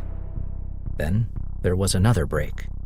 A construction worker reported to police that he'd found an earring in one of the apartments under renovation at 82 Main Street. It turned out to match the one that Trudy was wearing when she was found. Certain now that Trudy had been killed inside this vacant apartment, the police obtained a warrant and sealed it off. They brought in a forensics team and conducted a thorough search. It would produce some telling results. Trudy Okenkowski's missing contact lens, wood chips that matched those found inside the Volvo, and yet another fecal smear, this one on a skirting board. There were also indications that someone had tried to clean up, probably in an effort to get rid of trace evidence. One question remained, though. How had Trudy Okenkowski ended up in this half-finished apartment in the middle of a winter night? The apartment was on the 4th floor, and the building had no elevator. It would have been nigh on impossible for Tuttle to drag her up 4 flights of stairs without being noticed. That meant that Trudy must have come here of her own free will. But why? A witness who had seen Tuttle and Trudy talking that night was able to resolve the mystery. She had overheard part of their conversation. Trudy was asking about the renovations, wanting to know when they'd be completed, saying that she was thinking of moving from her current address. Tuttle then offered to show her one of the apartments, and a short while later, they left together. Trudy would never be seen alive again. The East Hampton police had conducted a textbook investigation, slowly but surely fitting the pieces together. They'd identified a suspect, put him and the victim together, built a narrative of how the murder might have played out. They had gathered forensics to back up their case, linking the victim to the empty apartment and to Gerald Tuttle's car. They believed that they had him dead to rights. Unfortunately, the state's attorney did not agree. The problem was that while the forensic evidence linked Trudy Okonkowski to the crime scene, there was nothing to link Gerald Tuttle to either the scene or the victim. The watery dump site had done the job that Tuttle had intended, washing away incriminating evidence. Without that evidence, the state's attorney declined to bring the matter before a grand jury. The risk was just too great. To the dismay of investigators, Gerald Tuttle was allowed to walk. Then he quit town, moving first to Massachusetts and then to Myrtle Beach, South Carolina. At this stage, it seemed that he had gotten away with murder. In truth, Tuttle was living on borrowed time. His sins were always going to catch up with him in the end. From the mid-90s to the early 2010s, there were massive advancements in forensic science, particularly in DNA screening. All the East Hampton investigators had to do was bide their time until technology caught up with the forensics they had in their evidence room. In the meantime, they continued to keep tabs on Gerald Tuttle, alerting their colleagues in South Carolina to the man they now had living in their community. In 2012, 14 years since the cruel death of Trudy Okonkowski, a new DNA protocol became available. Known as YSTR, it searches specifically for the Y chromosome, present only in male cellular material. Applied to the fecal matter from the murder scene, from the passenger seat of the Volvo, and from the victim's body, it detected the presence of seminal fluid. A DNA profile was then extracted and compared to a sample from Gerald Tuttle. It matched. The prime suspect had finally been nailed. Gerald Tuttle was arrested in South Carolina in December 2013. He waived extradition and was brought back to Connecticut to stand trial. The years had not been kind to Tuttle. He was morbidly obese, wheelchair-bound, relying on an oxygen tank to assist his breathing. He was also done with denials and looking for a deal. Tuttle was ultimately allowed to enter an Alford plea to reduced charges of first-degree manslaughter and second-degree kidnapping. The sentence of the court was 40 years in prison with parole eligibility in 30 years. Given his medical prognosis, it is highly unlikely that Gerald Tuttle will live that long. He will die behind bars. Firebug.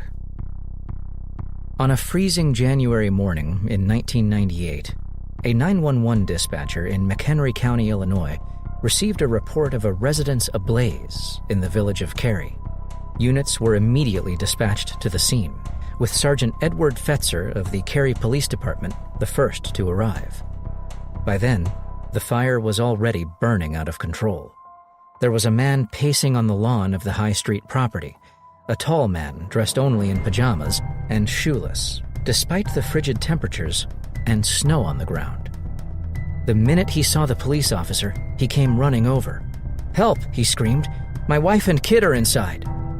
With little time to lose, Fetzer accompanied the householder to the side of the house. There, the officer dropped down on all fours and instructed the man to climb onto his back and use his flashlight to smash a window. The man did as he was told, but the intense heat that escaped through the broken glass caused him to lose his balance and fall into the snow. In the distance, the sound of fire sirens could be heard. Fetzer ran into the backyard, returning with a ladder. It was at that moment that a fire truck came screeching to a halt at the curb. The firefighters got immediately to work, some rolling out hoses and equipment, while 2 of their number donned masks and entered the burning house. It was in a second-floor bedroom that they found Desiree Vasey and her 3-year-old stepson, John. Neither of them appeared to be breathing. The firemen scooped them up and carried them outside to the ambulance that had now arrived. Here, they detected a breath in the little boy and a faint pulse from his mother. There was not a minute to waste. Mother and child were loaded into the ambulance, which raced away with sirens wailing, headed for the nearest hospital. The next 24 hours were touch and go. Miraculously, both Desiree and John would survive their ordeal. So what was it that had started this near-fatal blaze? The consensus was that it was the Christmas tree. A string of fairy lights had most likely shorted and set fire to the tinder-dry needles. From there, the drapes and furniture would have ignited, and the rest was history. That seemed plausible. Detective Ron DeLilio wasn't buying it. Like any professional investigator, Detective DeLilio's take on life inclined in the direction of skepticism. Something about this fire didn't sit right with him, and he knew exactly what it was. It was the actions of the man of the house, John Vasey III. According to the statement that Vasey had given, he'd woken in the middle of the night to find the house ablaze. He'd roused his wife and children, but they'd been unable to get down the stairs because of the flames. Vasey had then hurled himself through a second-story window, dropping 9 feet to the ground. His wife had handed down their baby daughter, Sabrina, and Vasey had run with the child to a neighbor's house from where he'd called 911. He'd left the baby with the neighbor and returned to the house, which was by now engulfed by an inferno. Was this a true account of what had happened? Perhaps, but DeLilio had his doubts. As a husband and father himself, he knew that he would never have been able to leave his family behind in a burning house, even if it was to go for help. He'd have done whatever it took to get them out, and it would not even have been that difficult in this case. Sergeant Fetzer had easily located a ladder, so why hadn't Vasey done that? It just didn't make sense. Something was off here. DeLilio was sure of it, and the detective would soon have validation for his sense of unease. Later that day, a woman named Betty DeBrune called from the nearby town of Haynesville. She had some interesting information to share. Her daughter, Patricia, had been married to John Vasey before Desiree. She died suddenly in 1995, with the coroner ruling that she'd suffered a cardiac arrhythmia. Only Patricia's family had never accepted that. They believed that John Vasey had killed her. Also, Betty DeBrune added, the fire in Cary wasn't Vasey's first. Far from it. This call from John Vasey's former mother-in-law was only the first that Detective DeLilio would receive about his suspect. Over the days that followed, there would be several more. The picture that they painted was intriguing. Fire seemed to follow John Vasey wherever he went. Either he was the unluckiest man alive, or he was someone who enjoyed playing with matches and wasn't too careful with it. At least 4 of his properties had gone up in smoke. The first of those was a house in Twin Lakes, Wisconsin that had burned to the ground in 1991, netting Vasey a $198,965 payout. He'd used part of that to rebuild the home, but just 2 years later, an explosion had ripped through the property, utterly destroying it. The cause was put down to a gas leak. Vasey pocketed $357,057. Then there was the house in Galena, Illinois, which burned in 1996, netting Vasey a $242,057 payday. Add to that the $200,000 in life insurance that Vasey had received after his wife Patricia's death, and he'd banked a cool $1 million in under 7 years. It was no wonder that he was living the life, despite having no obvious means of financial support. But Vasey's biggest payday of all should have been the fire in Cary, Illinois. Not only was the property insured, but there were life policies on his wife and son, totaling nearly $700,000. Unfortunately for Vasey, both had survived, and after 4 days, Desiree was awake and talking. Desiree could remember very little about the events of that night. She recalled arriving home at around 9:30 p.m., changing into pajamas and getting comfortable on the couch to watch TV. John had brought her a glass of water, something she'd found unusual. She remembered drinking it. Then, nothing. The next thing she recalled was waking up in the hospital, in pain from burns to her legs and from the toxic fumes she'd inhaled. In the days after the fire, after she was discharged from the hospital, Desiree noticed a distinct change in her husband's demeanor. John was cool and distant. He never asked how his wife was feeling, never hugged or kissed her. It was almost as though he looked right through her, as though she wasn't there.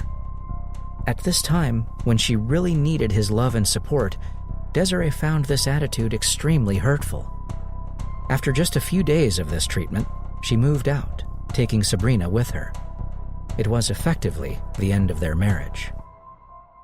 Detective DeLilio, meanwhile, was expanding his investigation, quickly becoming aware that he was dealing with a serial arsonist here, and quite possibly a murderer. This was far too big for a small police force like Cary to handle, and so DeLilio reached out to county, state, and federal officials, laying out what he had learned so far. That sparked a multi-jurisdictional inquiry that quickly began building an arson case around John Vasey. An ATF arson expert was brought in and determined almost immediately that the High Street blaze was no accident. The fire had not started with the Christmas tree, as originally assumed. The source of the blaze was an overstuffed easy chair that had been deliberately lit on fire. It was also determined that the batteries had been removed from all of the fire detectors in the house so that the alarm would not be raised. Searching the basement, investigators found the charred copy of a book called The Poor Man's James Bond, which contains instructions on setting fires and using various poisons, among other things. They also determined that Vasey could not have exited the burning house in the manner he'd described.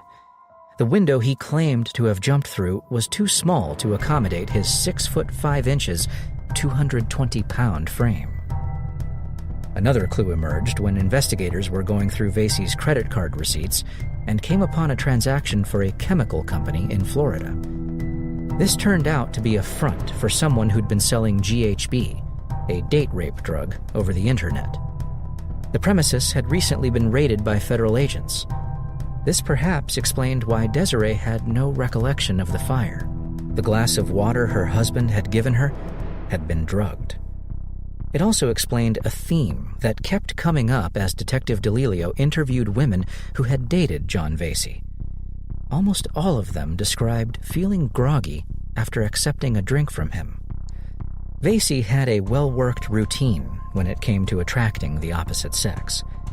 He'd met almost all of his partners through newspaper classified ads. Usually he targeted divorcees with young children, women who he thought might be vulnerable.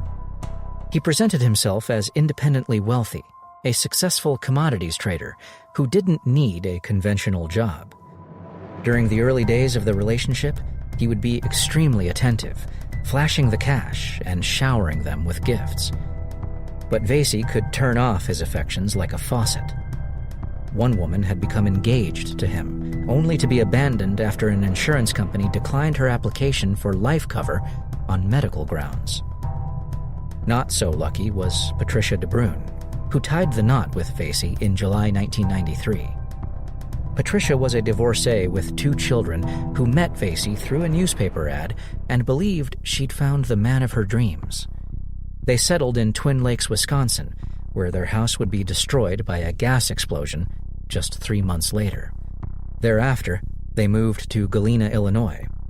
Their son, John Vasey IV, was born here in the summer of 1994. By then, Patricia had less than a year to live. On May 15, 1995, John went to pick up the children from school. They arrived home to find Patricia lying dead on the floor. The pathologist ruled natural causes, and John collected a $200,000 payout. Looking at the pathologist's report now, investigators picked up an obvious anomaly. Patricia Vasey's autopsy photos showed that she had a large bruise over her left eye. At the time of her death, it was assumed that she'd sustained the injury when she'd collapsed to the floor. However, that didn't make sense. Patricia had been found lying flat on her back, so how had she suffered a facial injury? In fact, Patricia's daughter, Cassie, a high school sophomore, had said that her mother's arms had been folded across her chest, almost as though she were laid out in a casket. That would have been impossible had she fallen to the floor after going into cardiac arrest. The case against John Vasey was building steadily. Investigators weren't ready to move on him just yet, but in the late spring of 1999, they got a piece of news that forced their hand. Vasey was dating again. His new love was a woman named Kathleen Hilken, known to her friends as Callie. Everything about this relationship followed the Vasey template. Callie was a divorcee with children who'd met Vasey through a newspaper ad. The two of them had become engaged and had recently applied for a home equity loan, which required homeowners insurance. Vasey had also persuaded his new fiancée to take out an additional life policy and to make a will in his favor, leaving everything to him, including her 401k. Her death stood to gain him around $750,000. Callie Hilken didn't know it yet, but her life was in serious peril. Only Callie didn't see it that way. Approached by investigators, she refused to believe what they were telling her about her fiancé. "He's a wonderful man," she said. "He's been so good to me and my children." That, of course, was also part of the Vasey MO. Reel them in, take them out, cash up. It would take hours, with investigators dismantling every lie that Vasey had told her, before Callie was ready to accept that she had been tricked and that her life might be in danger. She and her sons were moved into a hotel and out of harm's way. Then, the police went looking for Vasey. John Vasey was taken into custody that very same day.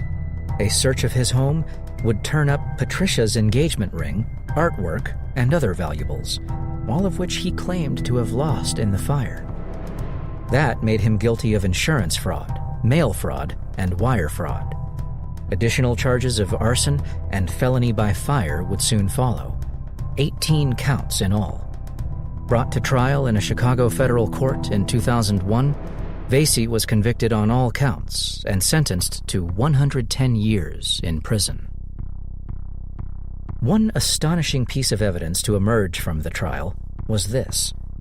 An insurance actuary testified that the odds of someone suffering 4 serious house fires in just 9 years was 1.7 trillion to 1.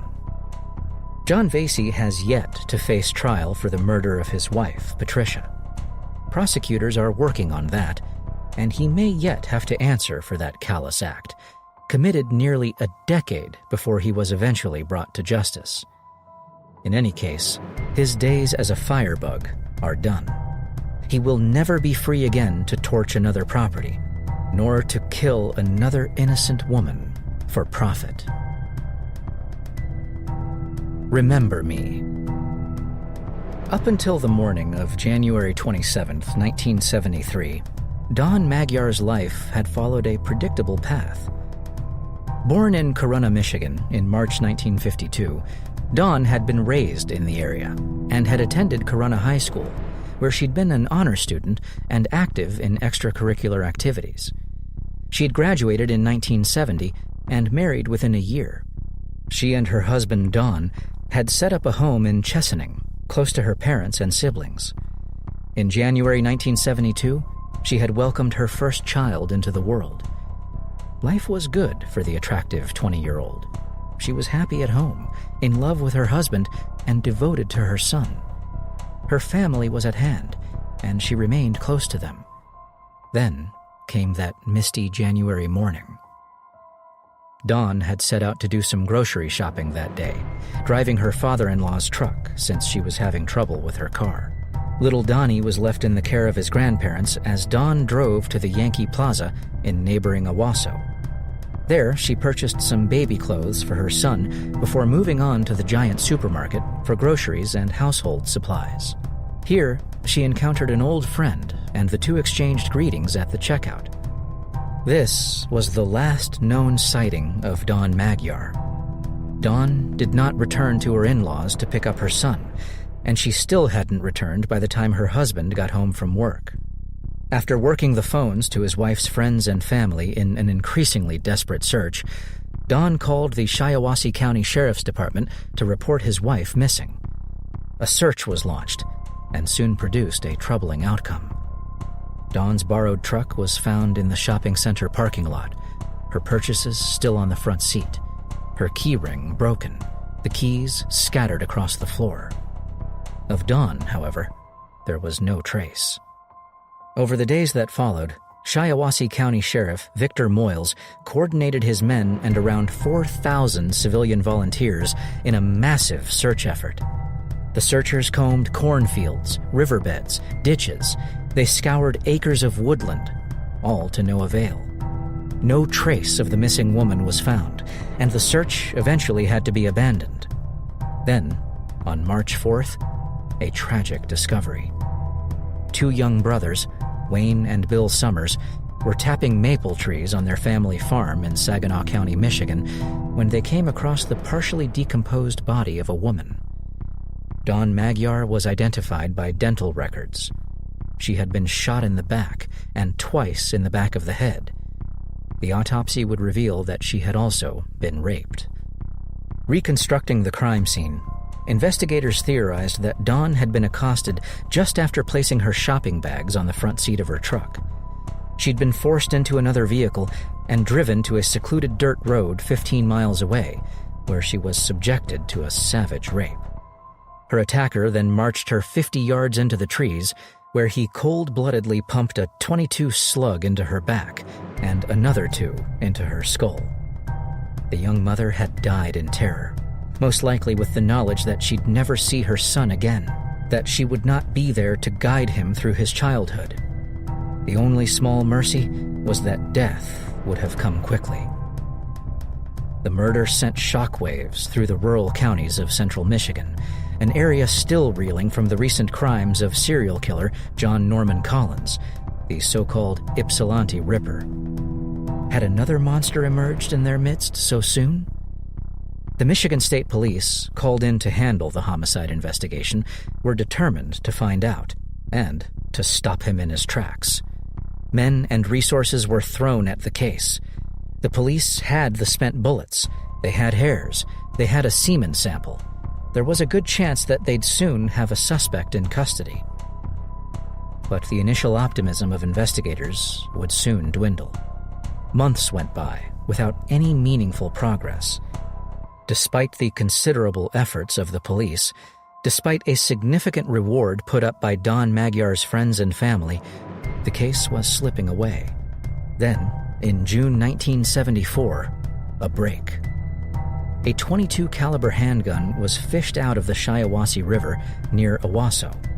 The revolver was badly rusted and couldn't be fired, but it was still loaded, with 3 spent shells and 3 unfired rounds in the cylinder. Ballistics tests were not possible, but it was the right caliber, and the 3 spent bullets matched the number that had killed Dawn Magyar. Frustratingly, all efforts to determine the gun's ownership came up empty. The case had hit the buffers. It would remain in limbo for the next 20 years. Dawn Magyar was gone, but not forgotten. Her father, Ralph, continued to call investigators daily, wanting to know if there was any progress. The detectives assured him that they were determined to bring her killer to justice, and they would not stop until they had him in custody. By 1995, they finally had the tool for the job. DNA profiling was just beginning to gain traction as an investigative method. The technology was still quite expensive back then, and nowhere near as refined as it is today. Nonetheless, the sperm specimens were sent to the state police lab in East Lansing, where a profile was extracted. Now, all the police needed was a suspect to match it to. Back in 1995, the FBI's CODIS database was not yet available to state law enforcement agencies. And so, it was back to the key piece of evidence in the case, the murder weapon. Earlier efforts had failed to track down the gun's registered owner, but now investigators doubled down on their efforts. The trail would take them to California, Ohio, Illinois, and Panama City, Florida. Eventually, the gun was tracked to a pawn shop in Yuma, Arizona, where it had been purchased back in the 1960s by a man named Robert Shaw. Questioned by police, Shaw said that he'd lost the firearm years earlier and did not know what had become of it. He willingly submitted to a DNA test and was cleared by that method. It was another dead end. Or perhaps not. A couple of years later, Robert Shaw contacted the Michigan police with some new information. He now remembered that his ex-wife had started dating a man named Gerald Weingart soon after they divorced, and that he'd suspected at the time that Weingart might have stolen his gun. That tip provided investigators with a new suspect. They began delving into Weingart's background. What they found was informative. For starters, Weingart was a convicted sex offender. Back in 1961, Weingart had been a student at the University of Michigan, where he'd been convicted for the rape of a blind classmate. He had served 8 years for the crime before his release in 1969. Over the years that followed, he'd worked primarily as a long-haul trucker and had lived in several states. Right now, he was living a quiet life with his fourth wife in Centerline, Michigan, where he worked in the accounting office at Chrysler's Sterling Heights plant. So, which version of himself had Gerald Weingart been in 1974? The respectable family man or the convicted rapist? There was one sure way to find out, but investigators did not want to alert Weingart to their interest in him. Instead, they put a couple of detectives on his tail and soon collected a handful of cigarette butts. DNA was retrieved from the saliva on these butts, and a profile was extracted. Compared to the DNA from the Magyar crime scene, it delivered a match. After 27 years, the killer of Don Magyar had been outed at last. Gerald Weingart was taken into custody at his workplace on March 7, 2001. He appeared for trial at the Livingston County Courthouse in November of that year. Weingart entered a not guilty plea, claiming that he and Dawn had consensual sex that morning and that he'd left her very much alive. It was quite a ludicrous story. Aside from the absurd notion that a happily married young mother would have sex with a stranger she'd just met in a parking lot, there was the clear evidence that Dawn had been forcibly abducted. And then there was the murder weapon, a gun that could be placed in Gerald Weingart's hands. These circumstantial factors backed up the DNA to build a formidable prosecution case. It was to no one's great surprise when Gerald Weingart was found guilty of first-degree murder on November 27, 2001. He was sentenced to life in prison without the possibility of parole. There was justice for Dawn Magyar at last, closure for her family. Regrettably, Ralph Swan had not lived to see his daughter's killer locked away. But this might not be the end of the Gerald Weingart saga. In recent years, Weingart has been linked to the rapes and murders of 4 young women in Washtenaw and Ionia counties. Weingart had been charged with one of the killings back in 1981, although the matter did not make it to trial at the time, for lack of a strong enough case. Now, with the benefit of advances in forensic science, prosecutors believe they may eventually be able to hold Weingart accountable. Gerald Weingart may yet prove to be a serial killer, the latest entry into America's pantheon of evil.